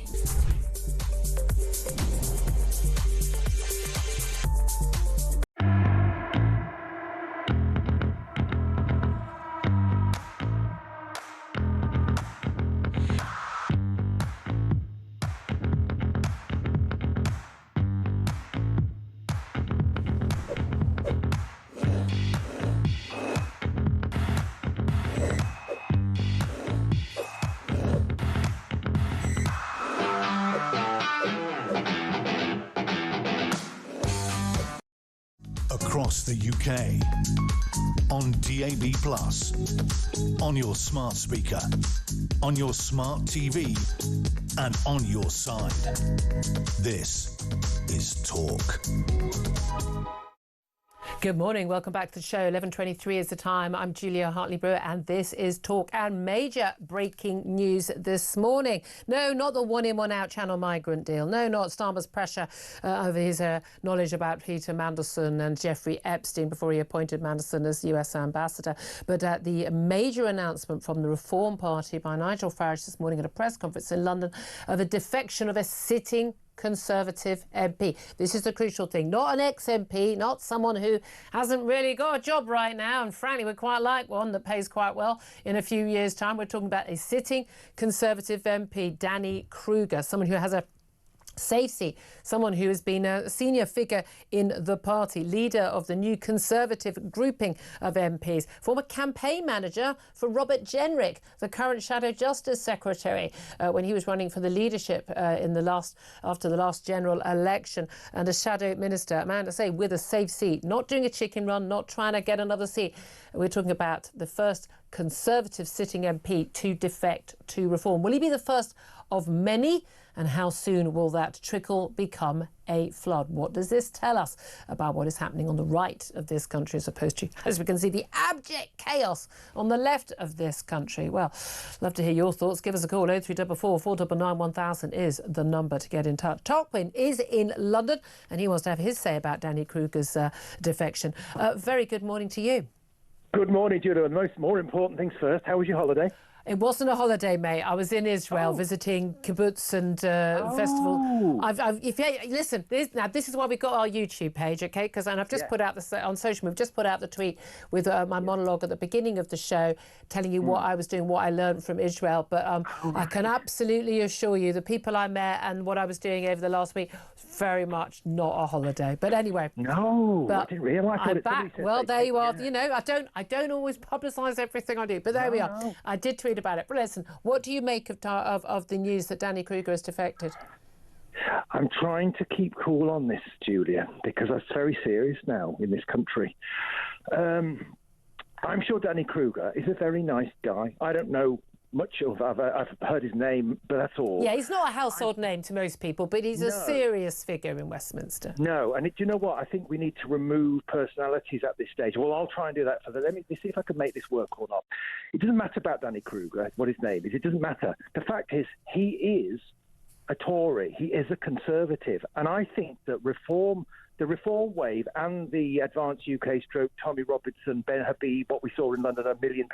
What we're seeing here, it's a seismic change, Julia. And what I think the danger for me in my gut visceral instinct is we don't need old Tories now. And I don't like Nadine Dorries. I think she's a bit of a hanger-on, a bit of a sort of a political... Well, I mean, I like Nadine Dorries as a person, but Nadine Dorries still thinks that the worst thing anyone did was get rid of Boris Johnson, and he's the answer. I mean, the Boris wave people, lockdowns people, the Partygate, really? If he's the answer, I don't think she knows what the sodding question is. No, and I think probably so. We've got really, really solid reform died in the wall, like Layla Cunningham, like more possibly the new lady chair of Poaching, yeah. Yes, those are the sorts of women in politics I represent and respect. Nadine, not so much. I think we just don't need the old... Hold on, though. hold on a minute, though. You said that. But if Reform are going to get elected, and we can see from the polls, they have to be taking voters from Conservatives. They have to be taking, voters from Labour. What's wrong with them taking people who... Look, let me read you a little bit what Danny Krueger has had to say. He said, I hoped after our defeat last year that the Conservative Party would learn that the obvious lesson, that the old ways do not work, that centrism is not enough, that real change is needed. And this was stuff he was arguing publicly when they, before this, and this is something he's been saying privately. He says, but no, we've had a year of stasis and drift, and the sham unity that comes from not doing anything bold or difficult or controversial. And the result is, in the polls, and those lost voters aren't coming back. And every day, more and more people are joining them in deserting the party that has failed. And so this is my tragic conclusion. The Conservative Party is over. The torch of conservatism is passing from one party to another. It's never been needed more, and actually it's never been more vibrant, because the failure of the Conservative Party has created space for an alternative. That's pretty strong stuff. I think he'd do great as a journalist, don't you? I think what he should do now, resign his seat, trigger a by-election, stand Danny as a Reform candidate. Let's see if you win, sir. That's what you need to do. Don't just walk across the House. No. I have to say, I am rather of the view that, and he's got a safe seat, but I'm rather of the view that MPs who defect, who have been if you're elected on a blue rosette or a yellow rosette or red, but whatever, if you leave, you should have a by-election. Yeah. Yeah, I agree. If he's that true in what he believes, then he stands down. That would be the honourable man or person would do that. He'd say, right, I would have way more. I'd probably vote for him if he then won as a Reform. Yeah, I'd vote for him, but not if he's just walking across the floor. No way, Jose. They're very interesting. Tarquin, thank you very much. Sam Armstrong, we'll just bring you in before I get to my next call. Should Danny Krueger have a by-election? There was a lot of pressure on Lee Anderson when he defected in the last from the Tories when they were in office. I go both ways on this. I mean, he'd win. It would cost the taxpayer $100,000 or more. Democracy is expensive. In order to run it, but it's taken me a little while to get over this news. I honestly, genuinely, Sam has been in my studio for really quite some time every Monday, spending quite a few hours together. I've never seen you look that shocked. Danny is genuinely a close personal friend of mine. And he didn't say a word to you. He didn't say a word to me, and why not? Do you think? Was it trust, or was it he thought you were trying to talk him out of it? Well, I am a notorious blabbermouth, but which is why we love having him on the show. I will say this: that Kemi Badenoch has got some real questions to answer today. She has taken control of the Conservative Party, yes, albeit on a tough wicket, but when she came into office, the Conservative Party was sitting at 24% in the polls. Today, it's sat at 15%. She has spent a year, as Danny says, basically avoiding announcing anything, because that way you can hold it together, on the basis that she believes that that people were fed up with the Conservative Party bickering amongst itself. Undoubtedly, at the end of that year, she was wrong, and the Conservative Party, and I say this as someone who, like Danny Krueger, has been a lifelong member of it, really stands a real chance of becoming extinct in the next year because of the leadership. Danny Krueger has said, my tragic conclusion, the Conservative Party is over. The torch of conservatism is passing from one party to another. The flame is passing from one torch to another. The old torch, once so great, is guttering. Bearing in mind, this is the emblem, not the green tree, the emblem of the torch. The old torch, once so great, is guttering, fluttering, held weakly in uncertain hands, but the new torch is already alight, already brighter than the one it is replacing, held aloft in firm and confident hands. He's amongst many other things one of the most beautiful writers in Westminster. Well, there we are. It'd be nice to have someone who could speak inspirationally to us. That would be quite nice, wouldn't it? Very interesting. Danny Krueger, as soon as you get off stage, do come on air. Stuart is on the line. He's in Wigan. And Stuart, I'd love to hear your thoughts on Keir Starmer and as well. But can I ask you first just what you make of this defection from Danny Krueger? Stuart, can you hear me, my love? Stuart, there's a lot of background noise, or you're fiddling with your phone or something. Can we get you? Can you hear me? Can you hear me? Yes, we can. Right, go for it. What do you make of this defection first? Yeah. Well, I think anything is okay as far as I'm concerned, but they've got to prove themselves. Yeah, I'm worried about this line. And what do you? I'm concerned. Stuart, sorry, our line's a little bit bad, unfortunately. But what do you make about? I know you wanted to call about the Prime Minister and Peter Mandelson and the latest trouble that the Prime Minister got himself in. What do you make of all of that? Well, I just don't see why anybody is shocked about it. True. I mean, the best prediction of future performance is past performance. And Labour Party and Keir Starmer especially, they've had a long history of coming up for pedos. As far as I'm concerned. I know that's a bit, it's very blunt and this, that, and so, but it's true. Yep. And Keir Starmer especially should be looked into over rape gangs and everything else. I've no time for it whatsoever. Over his failure to act. Just a quick one while I'm on, because you're not going to let me say much more on Starmer. Can I just say about the march on that weekend? Very quickly, yeah.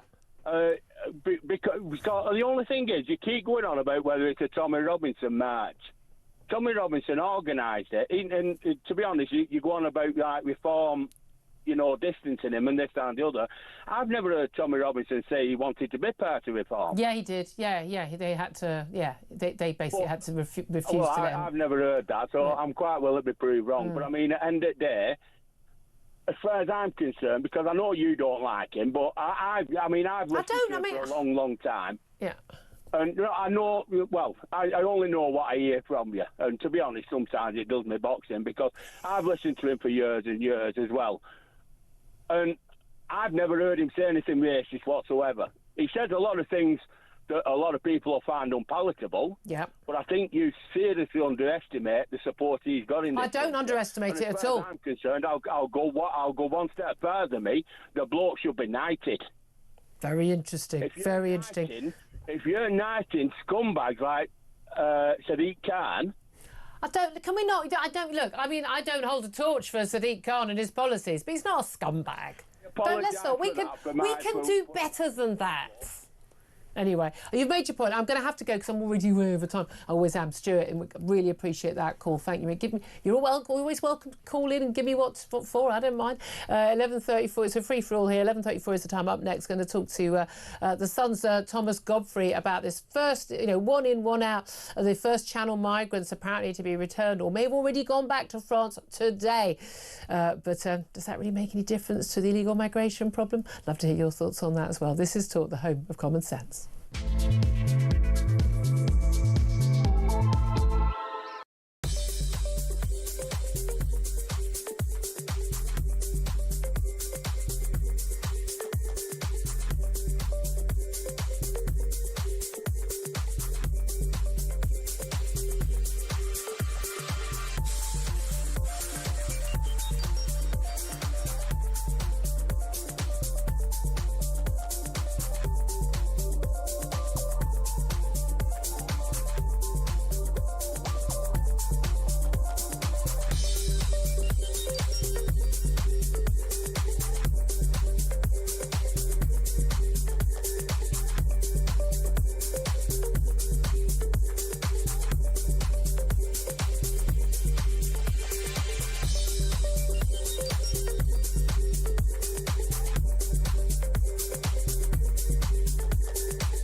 across the UK, on DAB+, on your smart speaker, on your smart TV, and on your side. This is Talk. Good morning, welcome back to the show. 11:37 is the time. This is Talk with me, Julia Hartley-Brewer. We are the home of common sense. Open breaking news in the last half hour. Reform UK leader Nigel Farage has announced the defection of a sitting Conservative MP, that is Danny Krueger. He's a senior, very well-respected figure. He's not on the fringe. No, he doesn't have a seat that he might lose, but he has defected officially to the Conservatives. And he has talked about how Nigel Farage might be our last hope on the political right. He says we on the right of politics face a choice to embrace the change that is happening or go down to a deserved demise. He's talked about how the flame of conservatism is being passed from the Conservatives to Reform, and says the Conservative Party is over. He's talked about his great personal regard for Kemi Badenoch despite defecting, but believes the Conservatives are simply not up to the job of taking on the challenges ahead. Fascinating announcement. First sitting Conservative MP. We've had some ex-MPs and those who lost their seats in the last election who have defected, and councillors and others who have defected to Reform. This is the first sitting Conservative MP, and it's definitely not a chicken run because he's got a safe seat. We'll find out whether there's going to be a by-election or not in his seat, but we'll keep you up to date on all of that. Your reaction to that, really like to hear it. 0344 499 1000. That is a number to call. Now, that news has come on the day when, of course, the Prime Minister is facing an awful lot of pressure of his relationship with Lord Mandelson, and Lord Mandelson's relationship with Jeffrey Epstein, known all about when he was appointed as our now defunct UK ambassador to the US. And once again, on a Monday morning, the Prime Minister would have hoped that a big announcement on dealing with illegal migration would have, well, taken over the airwaves. Not done quite that job. The one-in, one-out French policy, agreed in June and signed and sealed in July, is supposed to be getting underway today. Well, here to talk about it is Sun News reporter Thomas Godfrey. A very good morning to you. Good morning. Thank you for joining us. You've been here before talking often about illegal migrants in the hotels. This is about getting them out of the hotels and hopefully to another country. What is happening? What is involved? And what's happening today, as far as we know? Well, as far as we know today, the first flights back from Heathrow to Paris are going to depart this afternoon. They're commercial flights, they're Air France flights, France's flag carrier airline. And those people have been selected from those who were detained at the start of this month after entering Dover. They've been held in the Harmondsworth Removal Centre now for around a month. Well, the exact details of their removal was put together. And from this afternoon and for the rest of the week, around 100 or so will be deported. The government say this is a deterrent that can break the business model of small gangs, of smuggling gangs. However, crossings up above 31,000 for this year already. It's going to take a hell of a lot more. It's all going terribly well. A hell of a lot more than a few dozen people on each flight. Well, we were told it was going to be around 50 a week, but that was the pilot scheme. And we were pointing out that more than 50 a day are often coming in. And there was an argument. It wasn't one in, one out. It was 17 in and one out on the scale we're looking at. That you say that coming every single day, or every single week, depends on the weather, as we know, rather more than on any policy. But of course, these people who are leaving, they've been detained. They were just a bunch of men, largely, who were detained. I'm guessing all the people who are going to be on those planes will be men, and they will have been assessed. They will have been able to make legal challenges of some sort. This seems to be a much quicker process than the processes we've had before. But then I suppose because they're being deported to a safe country, France, where they were a few weeks ago, that you don't have the same legal issues. Of course, yeah. I mean, you talk about 50 in a day. There's more often than not 50 in one boat. Yeah. So is the scale of people coming into the country willing to risk anything, including their lives, to get across the channel. And there may well be legal challenges from migrants in Britain too going back to France. We have seen before people fighting off deportations to EU countries, which are all considered safe countries. Places like Poland, where they say they could face persecution, Hungary. And so there may well be people who can hire lawyers or who can get hold of people. They don't have to hire them. We pay for the lawyers, legal aid. We spend £1 million a week on legal aid for asylum seekers in the immigration tribunals. Remember that the next time you're doing a child custody dispute and you're divorced. Don't worry. The legal aid is going over there. As it stands. So the Conservatives this morning have warned there may well be legal challenges that could delay some of these deportations. That's what we saw a few years back, didn't we? We had that plane. Was it Stansted? Yeah, the plane was on the tarmac. And then one by one, the illegal migrants were led away as each lawyer's challenge. But those challenges are still able to be, some of them are still able to be used. They haven't changed the law. There's been no movement, on ECHR and things like that. But the other key thing here is, OK, say 100 leave this week. Say we get, dozens who leave today. We're also going to see return flights, presumably from Air France, or are we flying them on our flagship carrier-on BA from Paris? Have they heard of budget airlines, these people? Have they heard of them? And maybe they're worried about the legroom for these migrants. I don't know. You do get a few extra inches maybe they're worried about France. the in-flight service they wouldn't get. And they're going to be coming back to this country. Now, the French authorities have assessed these people as being people who would have a legitimate claim to be here. What sort of thing, have we been allowed to go, oh, yes or no to those people? And B, what sort of claim to legitimately be here would be considered acceptable? You're right. The French have a veto, basically, on who we send back. So if there's anyone especially bad in this country who we'd want to throw back to France, they are well within their rights under the terms of this deal to simply say no and keep them here. Fantastic accent. So we're going to get to keep the rapists and the Islamists. If the French can work out who those are, then they will. But then coming back the other way, because this is one in, one out, meaning the actual number of migrants doesn't go down, those coming here have been able to express their interest in coming to Britain through an online forum in France. The French and us then assess their claims, and if they're found to have potentially a legitimate claim, maybe they are fleeing genuine persecution for their beliefs, for their religion, if that claim holds up, then they will be put into a pool of people who are eligible to come here in return for someone leaving. And we understand that one of the things that's going to be considered is their links with somebody here. So if you've got I always keep saying, if you've got a second cousin in Leicester, you've got a claim to come to this country. It's a bit of a worry, that. It could be a bit of a worry. There will also be people trying to reunite with families over here, and we know that families generally integrate better than sort of single young men, which has been a big concern, has been actually the demographics of the people coming over here. If you can bring in families, women and children, instead of young men, if they go the other way, then that might be better. They might gel into communities better. Kids go to school, but again, there are extra costs there as well for us, aren't there? And in terms of this policy, the whole point of this, we're told it's a pilot. And again, the Rwanda scheme, that was it was only going to be a few hundred people. I keep being told when I row with Tories about this that but the numbers they were looking at wouldn't be a deterrent. Your chances, if you go over on a boat from France to Britain, of being one of the people detained and then one of the people deported, they're infinitesimally small. That's the reality under this scheme, even if we keep it going and it is successful. And it's very easy, isn't it, for the migrant, the trafficking gangs to say, look, we're going to do a deal. If you do get sent back on this basis, don't worry, we'll give you a free trip back again. There's still work coming. That's if these people, they know what they're doing, they'll be able to do that. Now, if they do that, people are going to still come. What scale would it have to be at? You've spoken to a lot of the migrants. You've uncovered, the migrant hotels and all these people working, for Deliveroo and working illegally in the black market and Uber Eats and all of that. You've spoken to a lot of these people. How much were they going to be deterred? I went to Calais a few months ago, and the one thing I kept hearing was that there was nothing the government could do.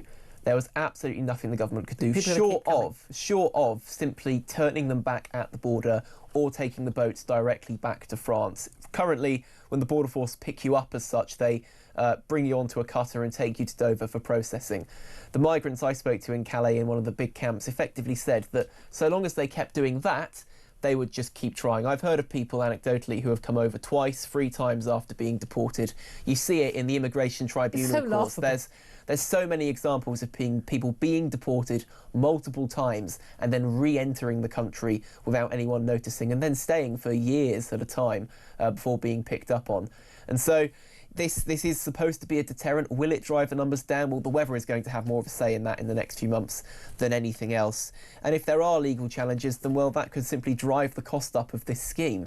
Look, we'll have to give it time. It is a pilot, but the opening salvo, as it were, I'm not too sure it's going to actually drive anything down. No. And again, we've got the whole issue of, so we've got 31,000 people who come. Well, let's say we were able to scale this up and 31,000 migrants are sent back to France, and then we get another 31,000 here, one for one. Those 31,000 here legally, legitimately, OK, we wouldn't have to put them up in hotels, but who are we kidding? We're going to be paying for their council houses. They'll be up on, the top of the list. They won't have anyone, anywhere else to live.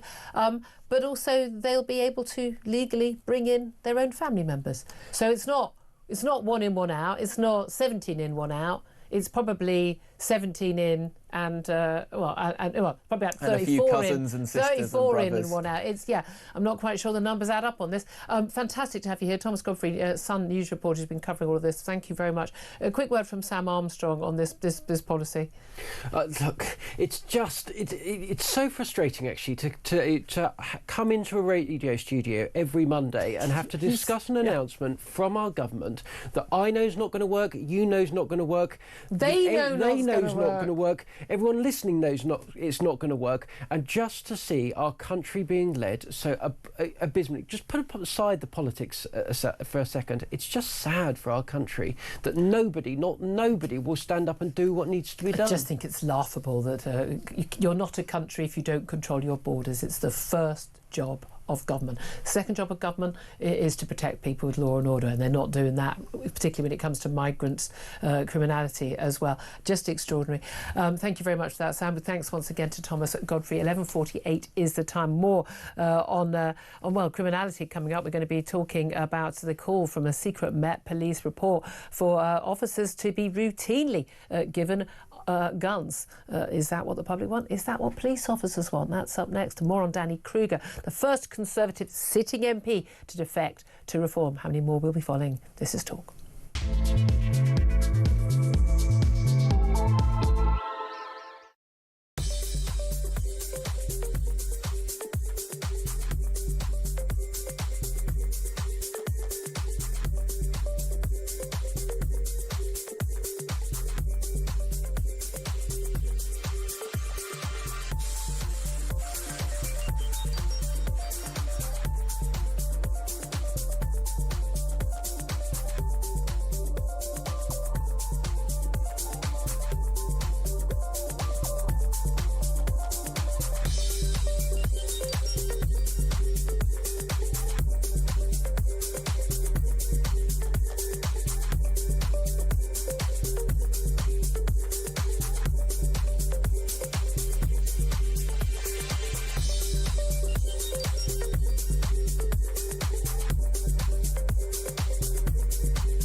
Said and done things that have broken the law, and I do believe in forgiveness and repentance. He's done his time. That means that he gets at least legally a clean slate, and I think that means that particularly where he's demonstrated contrition, and he's admitted to all his many faults, it doesn't mean that we can simply throw the baby out with the bathwater with this guy, because he's always acting from a place of emotional integrity.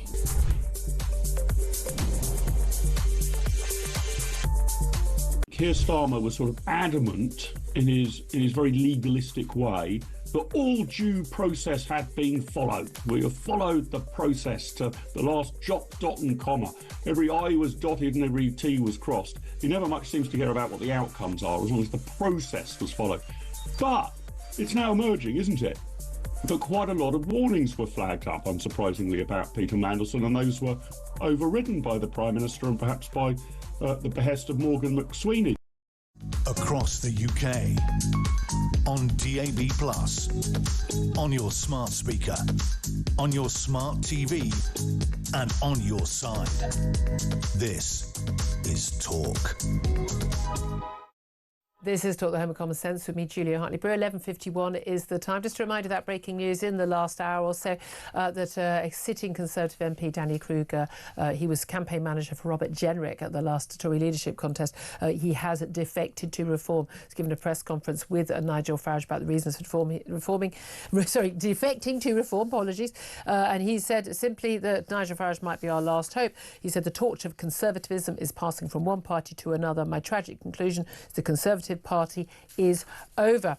And he's even said also that not even Robert Jenrick can save the Tories from Reform now. He said, I wish that he had won, because I think he would have done things differently. I think he would have taken the fight to Labour immediately rather than Kemi's strategy, which is a respectable one. It's understandable why she chose it, but I don't think he could succeed in overtaking Reform now. Can I get a quick reaction there from Sam Armstrong's commentator, joins us in the studio every Monday. But Sam, also you worked on Robert Jenrick's campaign. You worked for the Conservatives, worked with them. What do you make of him saying that even your man couldn't save the Tories now? This is beyond sad. For me. I've never known you almost beyond speechless. Sad for me personally. I really mean it when I say Daddy's one of my closest friends in politics. He is. I worked for him on Robert Jenrick's campaign, day in, day out. This is. I can't overemphasise what a big moment this is in the history of the right of British politics. That it was said until this moment that whatever you might think about Reform, however much you might like them, they haven't got serious people that are capable. He's of a running serious the country. person. He is. Kemi Badenoch needs to come out and say something quite big in response to this. She's going to be reeling from this, isn't she, indeed? Well, look, let's turn our attention to us. We're going to come back to that. I'd love to hear your thoughts on that defection as well. 0344 499 1000. We'll talk about it with Andrew Neil at the top of the hour. But first up, let's talk about a secret, a confidential Scotland Yard review into officers in the Metropolitan Police has basically concluded that police in London should be armed with handguns to protect them from crime, from deadly knife attacks. It's an internal review. And said the Met Police should consider routinely arming officers with semi-automatic pistols to protect the growing threat against their lives. Well, let's talk about this with Chris Phillips. He's a former head of the National Counter-Terrorism Security Office. He's also a former DCI with the Met Police. Good morning to you, Chris. So, we've seen poll after poll, like the Police Federation representing frontline police officers saying they don't want to be armed. We know that senior officers have rejected this, but should Met Police be armed? Well, it's an interesting one, because I've always been against routinely arming the police in the UK. I've never thought it was necessary.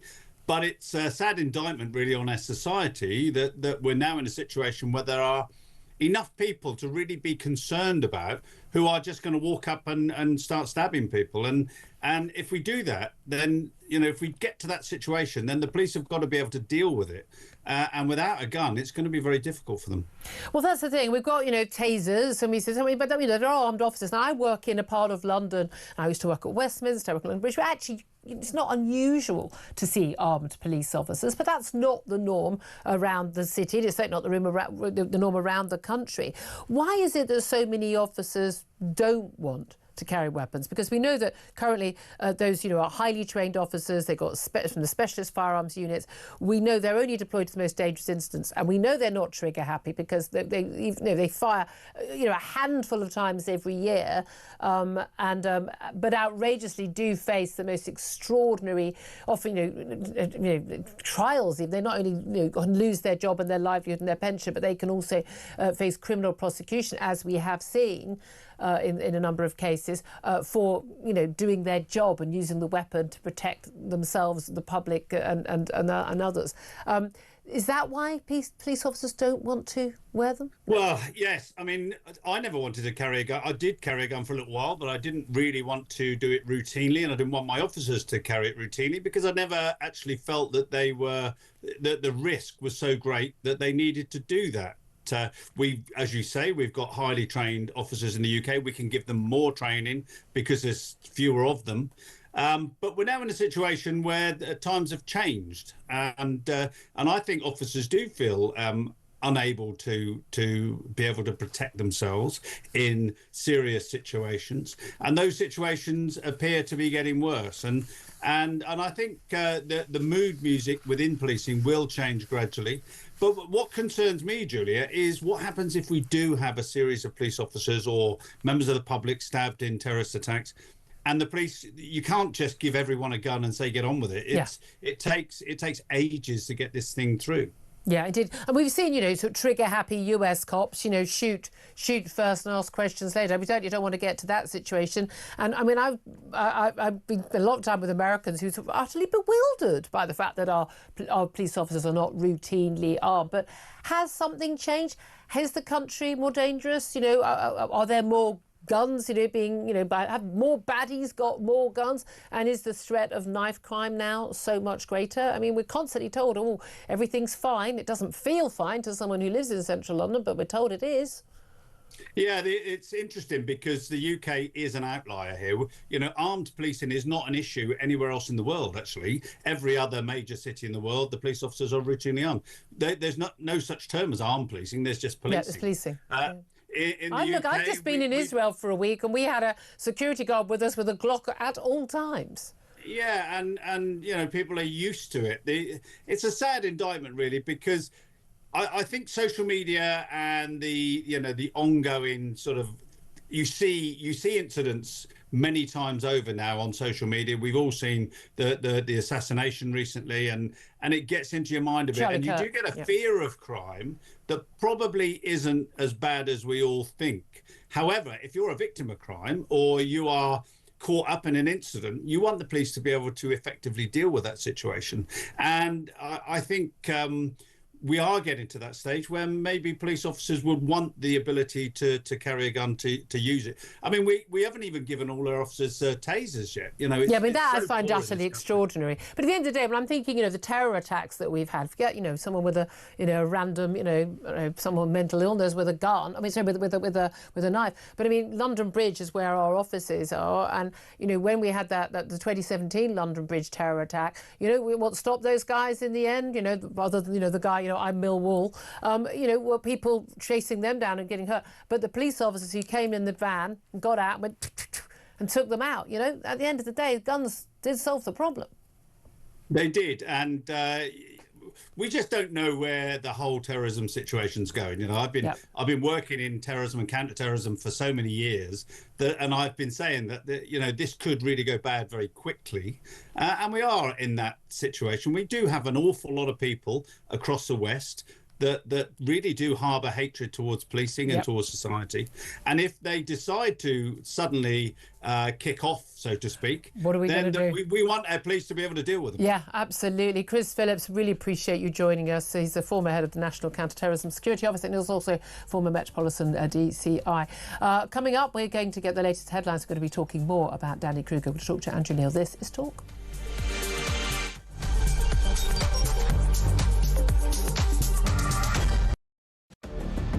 I can announce this government will begin the biggest sustained increase in defence spending since the end of the Cold War. We will deliver our commitment to spend 2.5% of GDP on defence, but we will bring it forward so we reach that level in 2027. The answer from European capitals has been as resounding as it is clear. We are in an era of rearmament to respond to the short-term urgency to act and to support Ukraine, but also to address the long-term need to take on more responsibility for our own European security. On Saturday, we also agreed a new £2.2 billion loan for Ukraine, backed not by the British taxpayer, but by the profits from frozen Russian assets.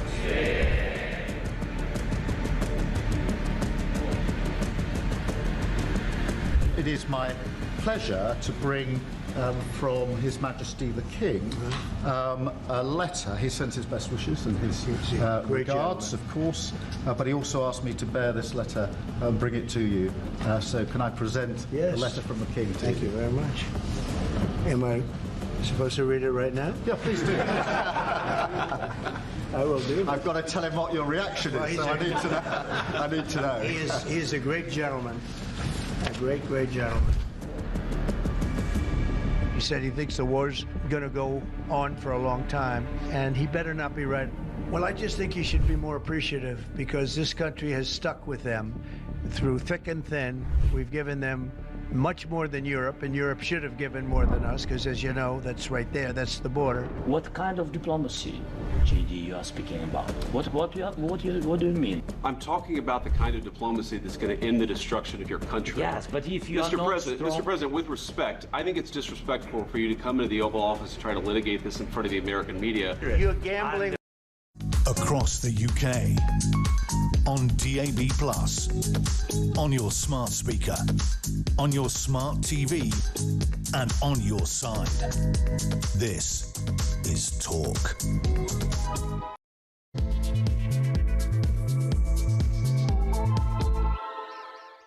Good afternoon. Welcome back to the show. This is Talk. We are the home of common sense. Thank you so much for your company. And whether you're listening on DAB+ radio or on your smart speaker, watching on YouTube or on your connected device, it really is great to have you join us. If you have missed anything of the show, don't forget you can go to my YouTube page, the Julia Hartley-Brewer Show, hit subscribe and you never have to miss a thing, particularly if you want to hear what I had to say about, well, what Israel can teach us about, well, sense of pride and our country and our history and our tradition, our people and what we stand for and what we want to do with it.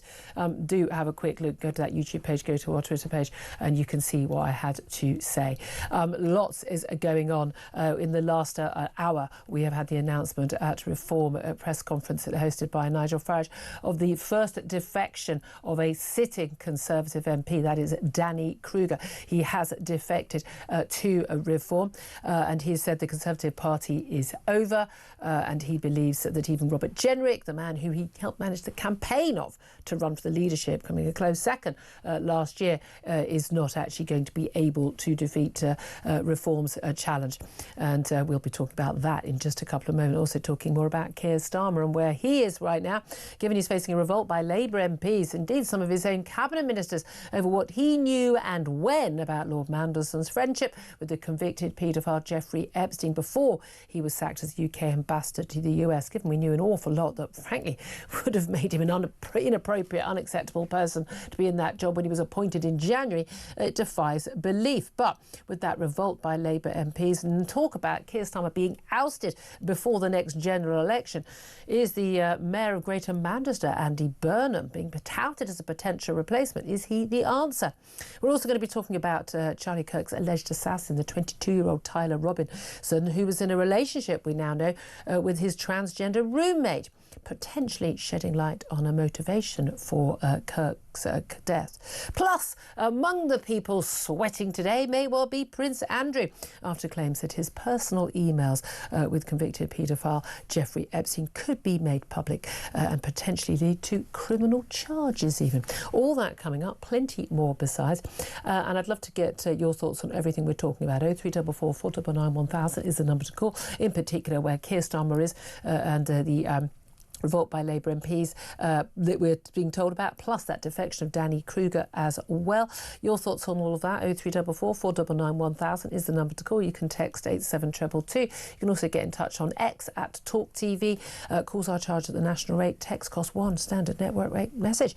My next guest is Andrew Neil, but just before I get to him, I just want to read to you some of the statements we've had from Danny Krueger at that press conference. He has said the Tory party is over, the Conservative party is over. The torch of conservatism is passing from one party to another. He says the old torch, once so great, is guttering, fluttering, held weakly in uncertain hands, but the new torch is already alight, already brighter than the one it is replacing, held aloft in firm and confident hands. He says that not even Robert Jenrick can save the Tories from reform now. And he did back the now shadow Justice Secretary into that job. He says that Nigel Farage may be our last hope on the political right. He says we on the right of politics face a choice to embrace the change that is happening or go down a deserved demise. He says he's got great personal regard for Kemi Badenoch, but he does not believe that she is the answer. And in response, the Tory leader Kemi Badenoch has said, Danny has made his case clear that it is not about me. I can't be distracted by that. I'm not going to get blown off course by these sorts of incidents. Just before we go to our guest, let's introduce commentator Sam Armstrong, who's in the studio. You'll have known him regularly, if you're a regular listener, watcher to the show. Sam Armstrong has never lost for words. I have never seen you so shell-shocked. You worked with Danny Krueger on the Robert Jenrick's campaign. You were close political friend of Danny Krueger, because you had no idea until he walked on stage that he was defecting. He's the first sitting Conservative MP. He was a shadow minister. He was a senior, serious figure. It's not a chicken run. He's got a safe seat. How damaging is this? I was the head of communications on Robert Jenrick's campaign, and since the result was what the result is, I've not criticised Kemi once in public. I don't think that was right or proper. That response from Kemi fails to rise to the level of events. She's not rising to the standard that she needs to if the Conservative Party is going to survive. Unless something quite significant changes, I very, very genuinely fear that the Conservative Party will be functionally dead sometime in advance of the May local elections next year. This is absolutely totemic. It changes the complete formula. It used to be said that Reform hadn't got the kind of serious people you needed to run a country. I think that was right. Danny Krueger is that kind of person. Everything has changed. Unless Kemi Badenoch does something very different very soon, the Conservative Party will die under her. Very strong words. Well, let's talk about all of that right now with Andrew Neil, journalist and broadcaster, his own show, of course, on our sister station, Times Radio, who joins us. Very, very good afternoon to you, Andrew. Good afternoon. Well, I was pretty sure we were going to be talking about the woes of the Labour Party with you, first of all, this afternoon. But no, once again on a Monday, it is the Reform leader, Nigel Farage, who has taken a steal on the news agenda with this defection of the first sitting Conservative MP, Danny Krueger. Look, you've been watching, you've watched them get in and come out for many, many years. How significant is this? Oh, I think it's very significant. I mean, both of what we used to call the major parties, Labour and Conservative, are in serious trouble.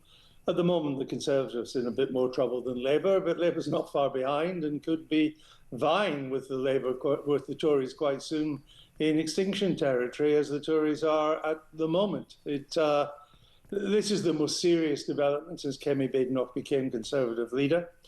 Danny Krueger's a serious politician. He's intelligent, articulate.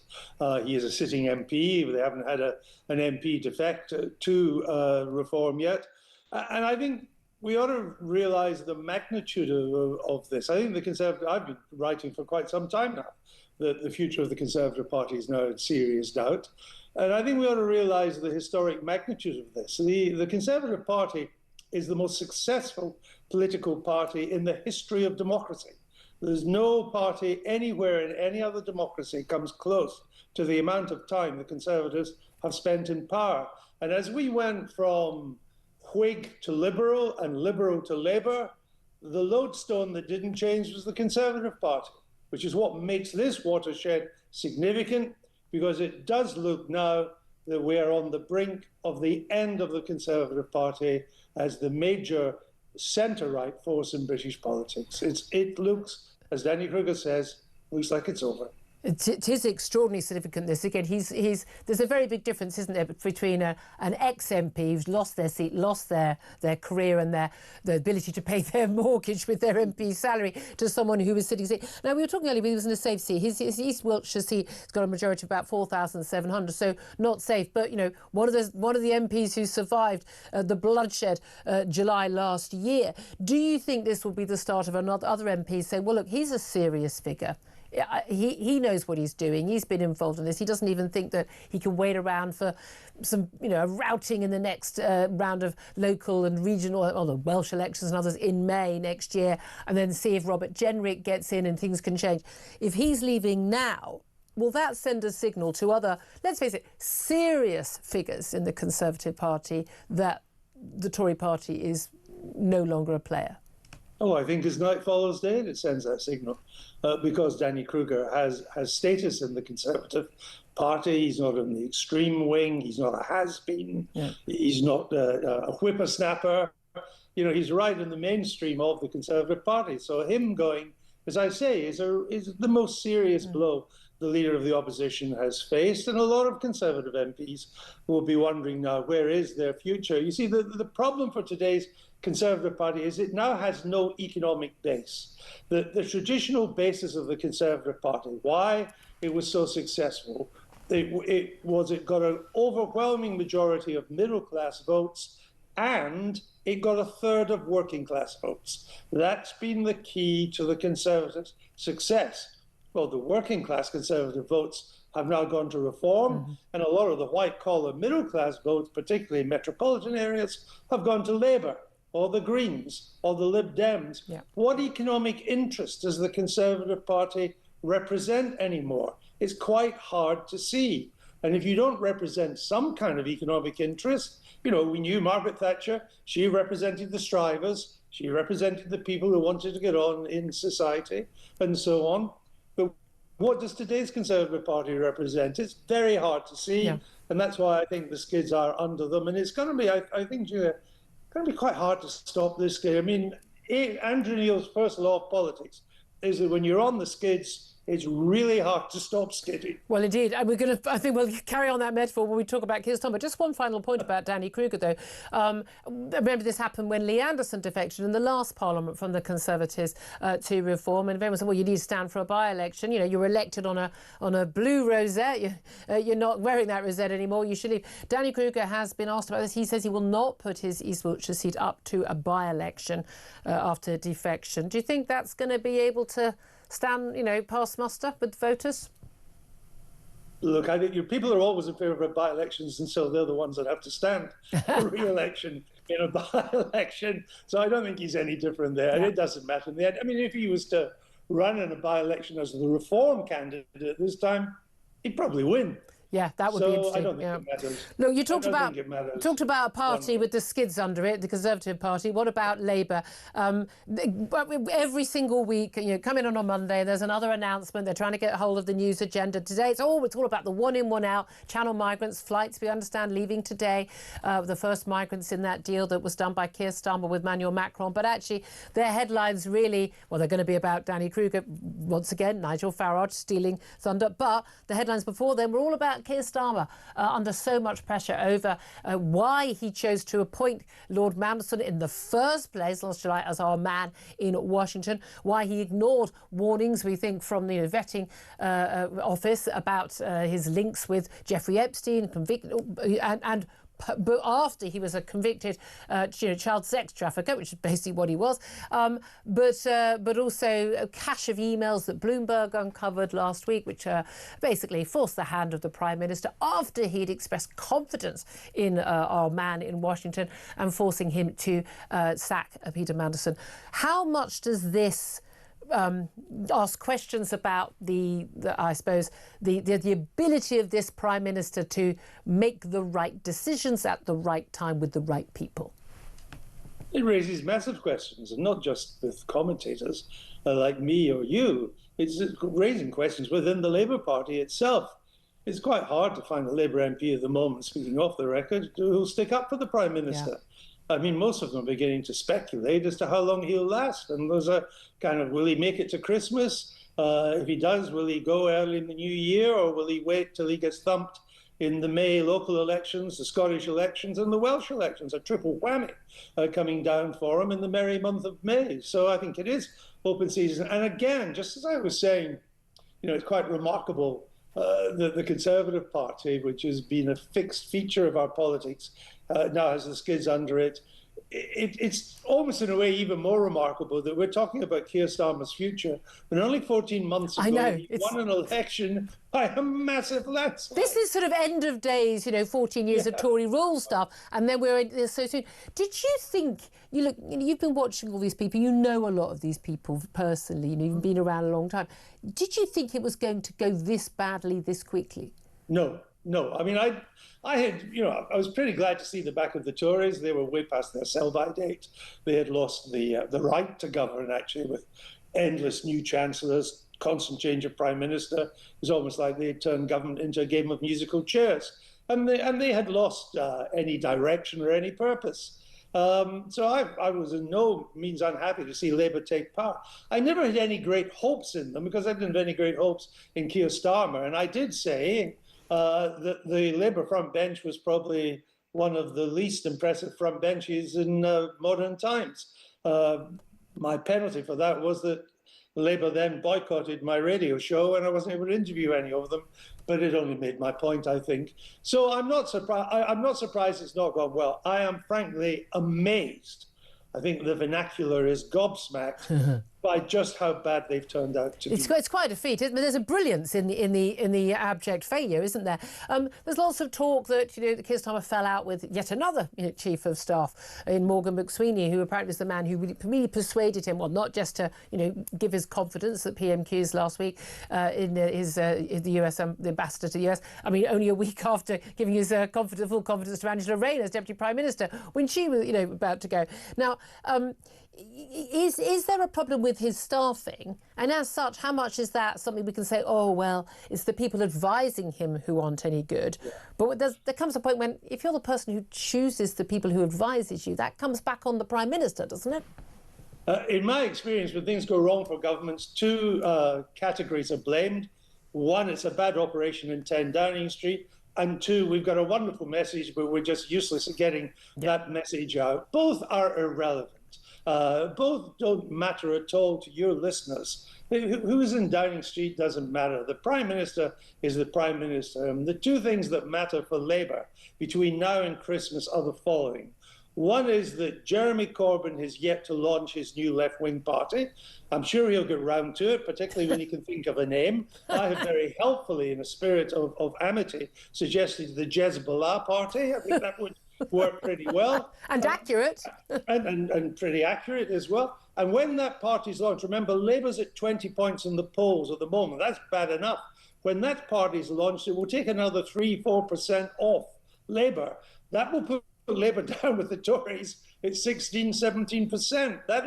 That's extinction territory. And then the second thing, far more important than who the Chief of Staff is, or even what Mandelson said to the Prime Minister 3 or 4 days ago, is the budget. The budget's coming in November. Our taxes are going to be whacked up again. It's going to tilt the economy back into slow growth, just like our first budget did. That matters far more to people watching this show because it's their standard of living, it's their wages, it's their taxes, cost of living for them. And that's why I wrote this morning that although these have been the worst of times for Keir Starmer, I really, with the best will in the world, don't see them getting better. No, I really don't. You mentioned, it's the economy, stupid, that famous line from the US politics, but it's the immigration issue, stupid as well, isn't it, in this country? We know the polls keep saying that. We've got this one in, one out policy, this deal that was signed with Macron. Finally, we're told those first detainees from the Channel migrant boats are going to be sent back to France. We're going to get another flight coming back, which is going to bring us some people who apparently do have a strong case to be here. I mean, and then they'll bring all their families. I mean, meanwhile, we've got 31,000 people who've arrived illegally on those boats. They're the ones we know about. Haven't come through other routes this year. I think most people would agree that this doesn't necessarily touch the sides of the policies that people are looking for. What do you make of the protests we've had recently, whether it's the protests against migrant hotels, often organised by mums and their families? What do you make of the march organised by Tommy Robinson, the Unite the Kingdom march on Saturday? I mean, huge numbers of people. People are variously saying between 150,000 and 1.5 million. We don't know. I always find it extraordinary that the police don't know within 20,000 how many people they are, but they don't. And the Prime Minister telling Tommy Robinson he will, quote, not surrender the British flag to violence. How dangerous is the public, not unrest, public protest against the immigration issue? How significant do you think that is going to be for the Prime Minister? I think the immigration issue in many ways is as important as the economy because it suggests to British people that the British state has lost control of an important policy. There's a there's a growing feeling in Britain that we pay more and more taxes and get less and less in return, and that the British state can't even control the borders of this country. It's incapable of stopping people from coming into this country who are coming in illegally. And once they're here, it's incapable of removing them in any great numbers. And I think when people fear, they're taxed up to the hilt at the moment. The tax burden is the highest it's been for over 70 years, highest it's been for most of my life, in fact. And yet when they see what they're getting in return, they are naturally unhappy. Now, a lot of the people, in fact, I think most of the people who were marching on Saturday are not far right. They were people concerned about the state of our country. And in a free society, they should be allowed to express that. There is, of course, a far right element tagged onto that. And I myself, I know this may not please a lot of you listeners, but I'm not comfortable, or it does not please me, that a politics in which Elon Musk and Steve Bannon and Tommy Robinson are pivotal figures is not something that I think is healthy for the country. Now, they can have their say like anybody else, but in Britain, we have always managed to avoid these kind of extremes. Mrs. Thatcher always made sure she would never be overtaken on the right, and she never was. She basically destroyed the National Front when she was leader. The Labour Party, the Social Democrats, patriots like John Healey, the Defence Minister, and so on, they always made sure the communists were kept out as well and kept at arm's length. And I just wonder now that because people are so frustrated, because they feel quite rightly that the two mainstream parties have seriously let them down, have presided over a British state incapable of delivering even some of the most basics, despite the taxes we pay, that there is a drift to these more extremes. That's why we saw some of the violence on Saturday. Well, a very small minority. I understand that, but there was violence. And just as I would point out, there was violence in the Palestinian marches as well. And I don't think that was toughly dealt with enough. All violence and all political protest should be dealt with toughly to keep the way clear for those of us who want to protest peacefully. That's democracy. For me, that's Britain. We have to fight to defend that. Absolutely. Andrew Neil, always a pleasure to speak to you. Journalist and broadcaster Andrew Neil, thank you very much for your thoughts on a lot of the very big topics. Sam Armstrong, just want you to come back on what he had to say about Danny Krueger. You are quite obviously very shell-shocked right now, having worked on Danny Krueger's campaign to try to elect Robert Jenrick as the leader of your party last year. Very serious figure. He's a serious figure. Andrew Neil, who's been around, I mean, no disrespect to him, he's been around a long time. He's counted them in, counted out. He thinks this, may well be the beginning of the end, an existential event for the Conservative Party.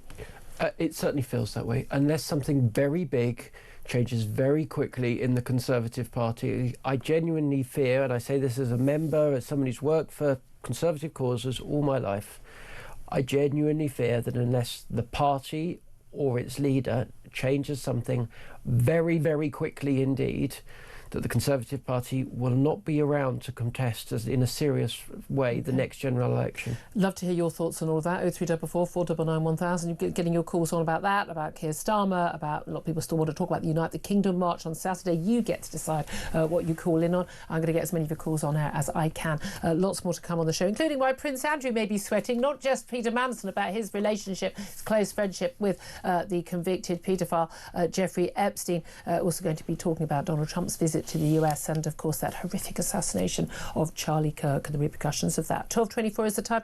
This is Talk.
across the UK. On DAB+, on your smart speaker, on your smart TV, and on your side. This is Talk. Very good afternoon, 12:26. Oh, 28 is the time now here on Talk, the home of common sense. Let's get to your calls. Lots coming in on all the big topics today, concluding, of course, the defection of the first Conservative MP. I say first because it may well be the first of many. This is Danny Krueger's defected to Reform, so the Conservative Party is basically over.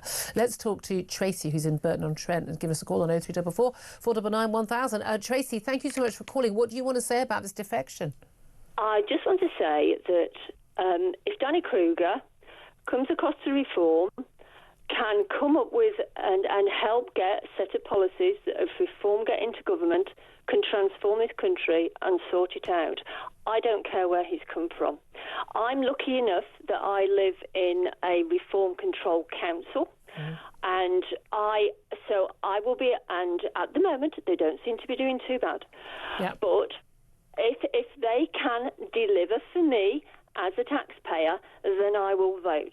If Danny Krueger can help Nigel Farage and Reform Party come up with a way of sorting out this god-awful mess, okay, then that's fine by me. Take it. I don't care where he comes from. Well, that's it. Can I just say, because lots of people are saying, and people often online, they're saying, look, you don't want a whole load of Tories, like when Nadine Dorries. I thought it was a big mistake actually from Nigel Farage last week at a party conference, week before last, to have Nadine Dorries on in the middle of his sort of first speech. Again, she's a former, I like her personally, but but she's a former, a Tory minister. She was part of the problem. She thinks that Boris Johnson is the solution. He ain't the solution to anything, even to Boris Johnson. But a lot of people say, look, we don't want any more Tories in Reform. The whole point is it's an alternative Reform. Yeah. Nigel Farage has said he wants to destroy the Conservative Party. Why would a Tory want to join? But you're saying, if you're good and you can help make it work, we don't care where you're from. I mean, if Iain Duncan Smith wanted to go to Reform, brilliant. I think they'd welcome him with open arms. I think they'd welcome him. I want people in politics, Julia, that are thoughtful, that are intelligent, that are quiet, and get on with stuff. That's what this country needs. I don't need a personality. I don't need sound bites. I want somebody that is serious and can do the job that the British electorate will ask for them. And if Danny Krueger and Reform can come up with a set of policies that I think can transform this country, I will vote for them. If they can't, I'm not going to. Can I just say one more thing? Please do. Thank you so much for going to Israel to highlight the issues. It was an absolute privilege. Honestly, I cannot tell people how much this is. It's so much different from what people think. It's an incredible country. Yeah. I mean, honestly, I just want to say thank you for going. But as I say, if he can come up with, and you do need to. I'm sorry, but people need to get real. You do need to know how the system works to sort it out. Yeah. You just have to. And that's part of Danny Krueger's job, is going to help them prepare a programme for government. Yeah. And if he can do that, fine. That's okay. I judge people on what they do, not what they say. Absolutely. I mean, very old-fashioned of you, Tracy. What can I say? Thank you so much for joining us and on that call. Let's go to another caller now. Sarah is in London. And Sarah, you want to talk about, and there's still lots to be talked about this, in terms of that Unite the Kingdom march on Saturday. You attended the march, didn't you? Yes, I did. Yeah. And I want you to watch. There's footage from, there's an independent journalist on YouTube, DJE Media. Mm-hmm. He captured the most incredible footage from it. Mm-hmm. And the police, if you watch it, they could have caused a Hillsborough-type crush. They were completely unprepared for the numbers. It's crazy. Which, given how many of them they had in their riot gear, you'd think they'd be, over-prepared. Please watch the footage. DJE Media. You have to watch it. I'll have a look. Yeah, incredible. Thank you. Do you just think that basically the police weren't prepared? I mean that's quite something. Normally, if you organise a march, you have deal with the police. Where can we go? We're going to march down here to Whitehall, and then you have to give an idea of numbers. But by all accounts, the numbers who arrived totally dwarfed even what the organisers, including John Robinson, expected. I know someone that was caught at the beginning of Westminster Bridge when they closed it off at like 2:30. Yeah. So the march started at 1 and they closed. So that tells you how quickly it must have filled up in Parliament Square. Yeah. And then the surrounding streets were just packed, Julia. Obviously, they're only counting the numbers in Parliament Square. Yeah. But the surrounding areas, it was crazy. Okay. So, and I saw all walks of life there, Julia. There was no trouble. It was such a. This is it. There was some violence. That was particularly, it was a breakaway group that attended. Again, I know other people. I've got friends who were on that march. But they wasn't a breakaway. They wasn't a breakaway. The police directed them up Victoria Embankment, and then they come around. If you look at the footage, the amount of people. There wasn't a breakaway. Julia, watch the footage on DJE Media. Even the police say, I don't know where they come from. That is on. That's really helpful. I will have a look at that. Maybe we'll end up talking about it on the show tomorrow. Sarah, thank you so much for that call. I want to squeeze in another call before we go to a quick break. David is on the line. He's in Surrey. And David, you wanted to talk about, I suppose, the state of the Conservatives with Danny Krueger's defection to reform. Yes, good afternoon, Julia. Firstly, I just quickly want to mention, because I know today is Battle of Britain Day, and earlier you were saying that 2/3 of Brits under 40 don't know about this event. They're not taught about it. I wasn't taught about it at school. I knew nothing about it when I was at school. Well, this is true. So in the past, I used to listen to Radio 4, and they had a thing on about the Battle of Britain pilots. And there was one pilot called Geoffrey Wellham, and I sort of, in my moment of like, wow, it's almost like meeting a sort of Hollywood film star, emailed Radio 4 and said, listen, this guy's a cool dude, as all the other guys were. They sacrificed so much for us, even though it's 85 years ago. Yep. So I contacted Geoffrey Wellham through Radio 4 by emailing Radio 4. And then I drove from where I lived in Surrey with my current girlfriend at the time down to a pub in Cornwall, because that's where he lived.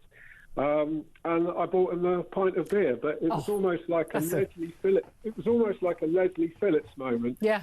Because my girlfriend at the time was rather glamorous, and he sort of went, oh, hello. I think he'd earned the right to do that. Now, time is horribly against me. I hate to do this to you, David. What did you want to say about Krueger?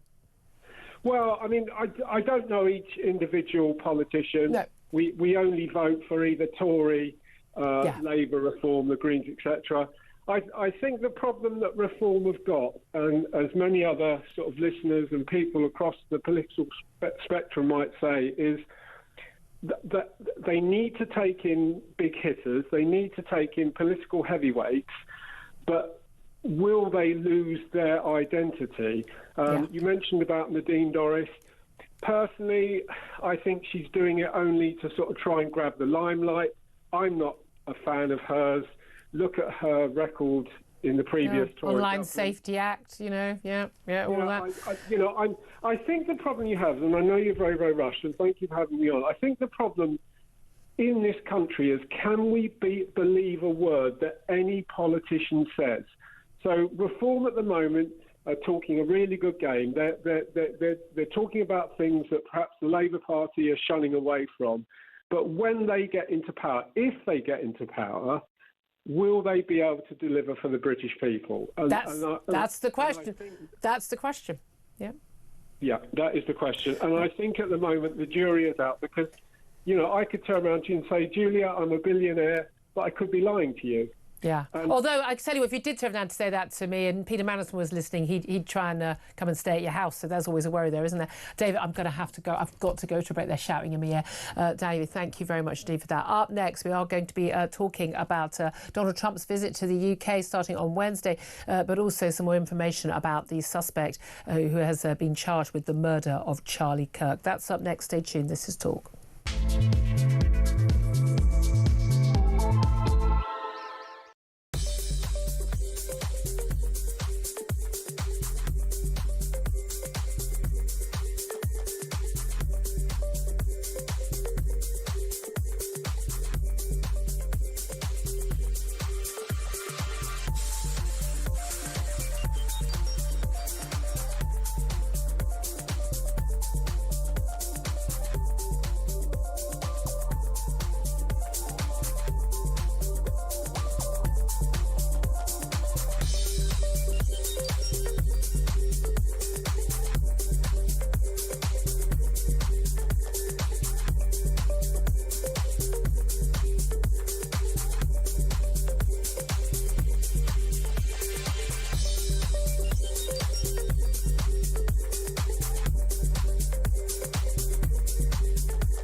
across the UK.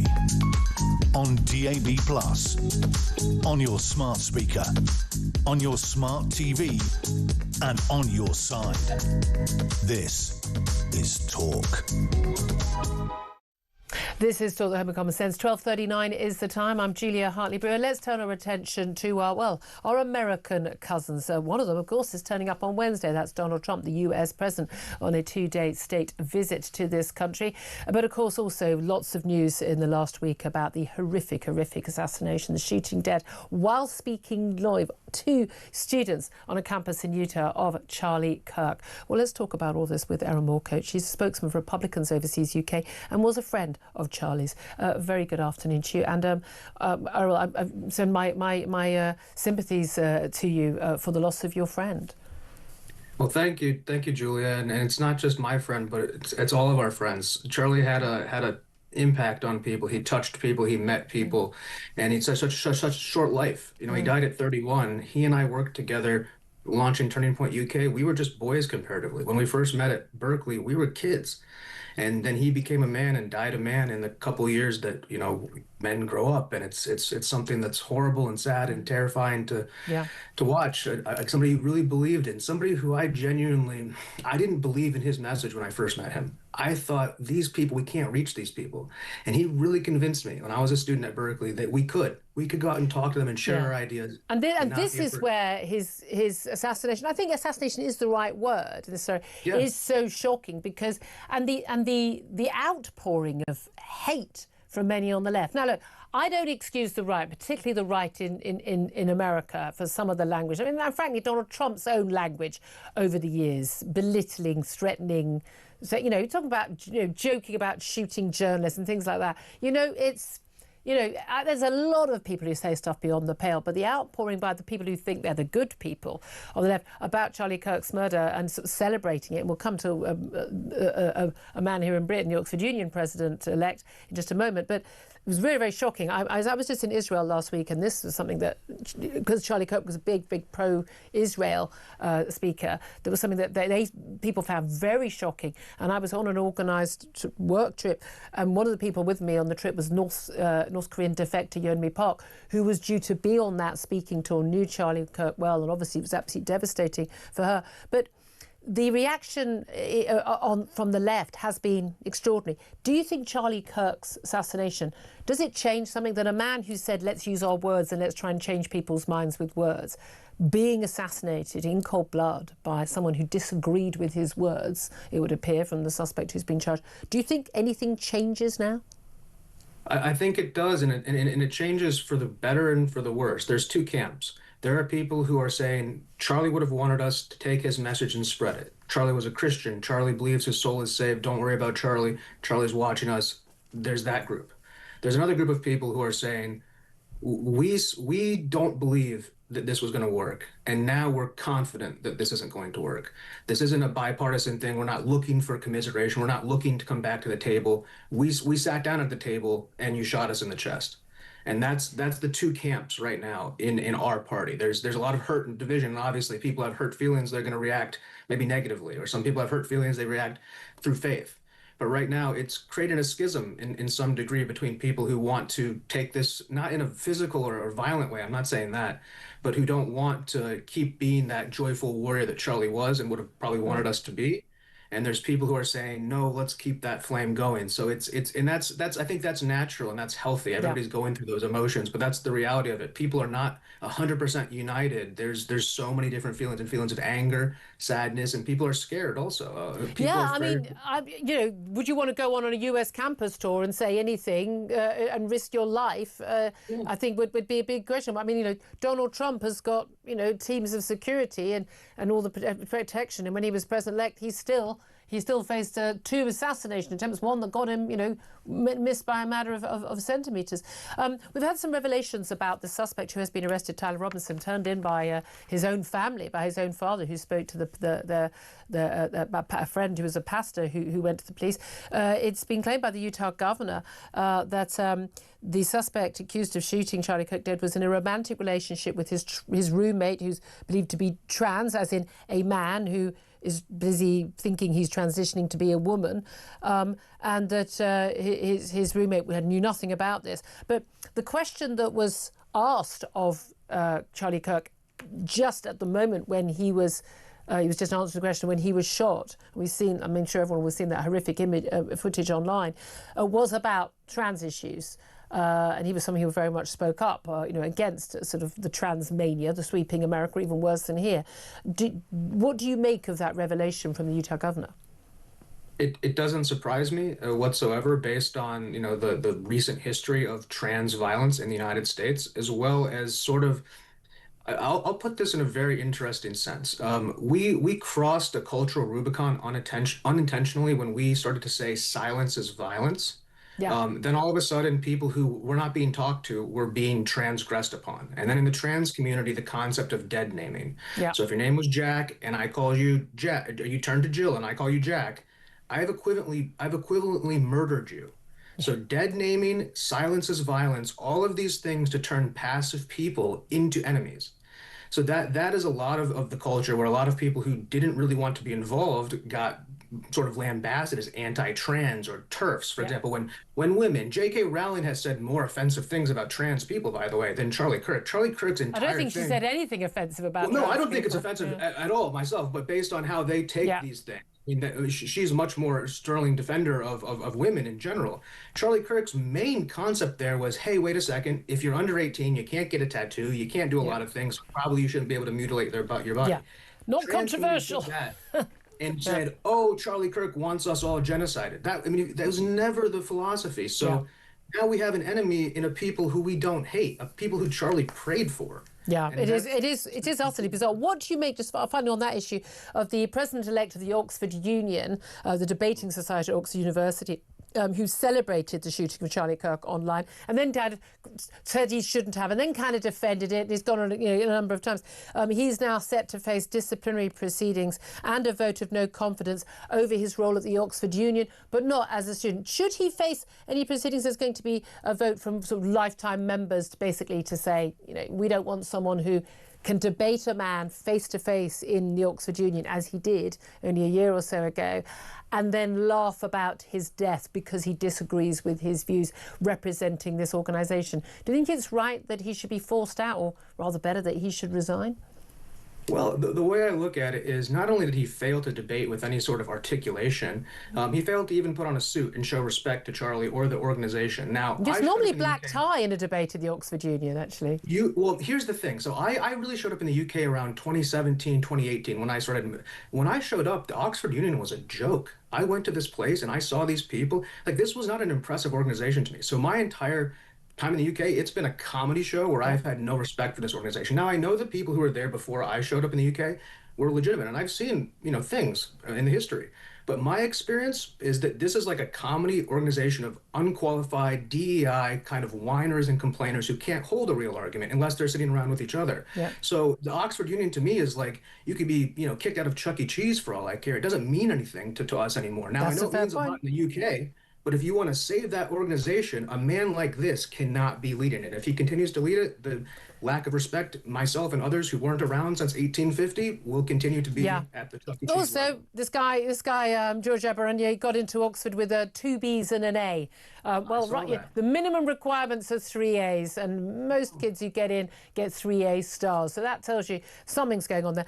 I also want to ask you just finally about the visit of the leader of the free world to this country, Donald Trump, on a state visit. He visited Scotland more recently, but he's going to be on state visit, guest of the King, and he's going to be obviously with doing all of the state stuff we know he loves. We're playing our Trump card, ironically, with Donald Trump. How much of the fallout from our US ambassador, Peter Mandelson, being sacked over his close relationship with Jeffrey Epstein, how much that fallout is going to damage this state visit, given that, of course, that Donald Trump was once friends with Jeffrey Epstein? I would say that the damage would have to be entirely in the UK. in the United States, it's really not in the lexicon or conceptually who Lord Mandelson was, what happened. It was a blur for most Americans. Now, what that plays in the UK media, I think perhaps is much more substantial. And I think that maybe there will be some ways to try to overshadow his visit in some ways. But there's, there's protests, there's everything against Donald Trump. So if they can tie anything to Trump, to Epstein and something, I guess maybe. But as far as how it plays domestically, how it plays with anybody in the US, we don't. I mean, no offense, we just don't know who your ambassador is. We never even looked Harsh but fair. If only we'd never heard of Peter Mandelson as well, we would be that lucky. Errol Moore-Coach, I so appreciate you joining us, Republicans Overseas UK spokesman. Going to take a quick break. Up next, we're going to be talking to our royal correspondent, Rupert Bell, about, we do know who Jeffrey Epstein is. We also know who Prince Andrew is. He may well be sweating today over the emails that are contained in all those files which we've seen about Peter Mandelson's emails for Jeffrey Epstein, about his own emails with his good friend, with whom he stayed good friends long after he was convicted of trafficking young underage girls for prostitution. We're going to be talking about that up next. This is Talk.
He has said and done things that have broken the law.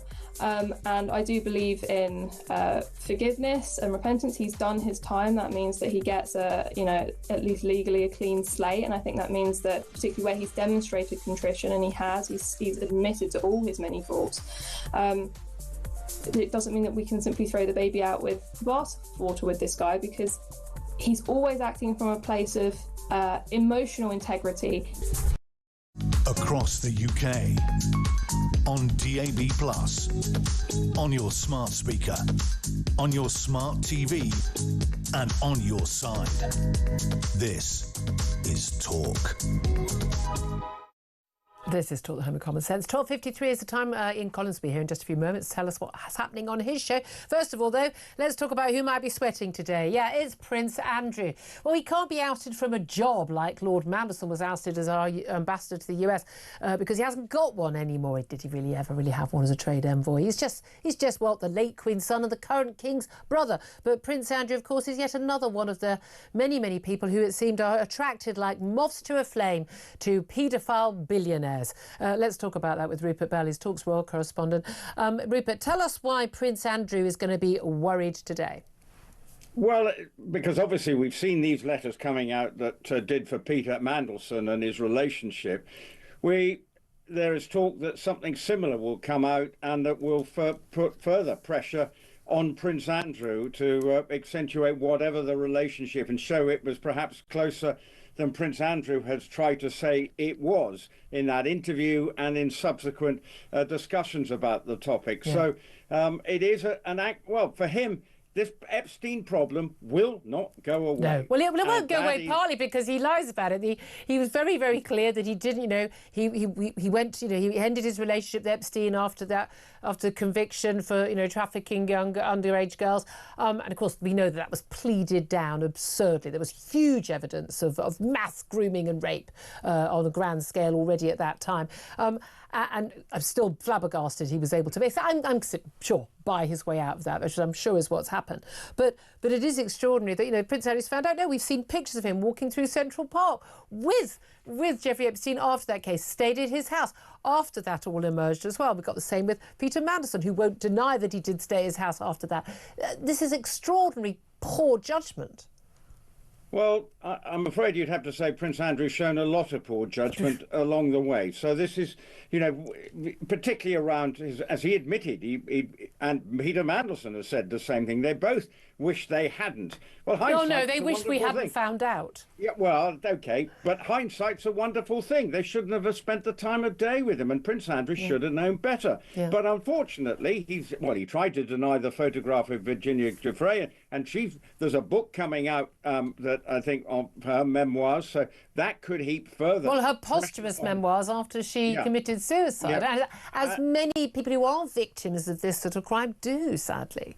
Yeah, and it was, a sad and complicated life she led. But obviously, Prince Andrew, if there are allegations in that will put more pressure on him. He is so far from it will put him even further into isolation if he's not already within not only the British public but within the royal family. Well, exactly. He still goes along to family events, obviously Christmas and things like that. But he's certainly supposed to be out of the public eye.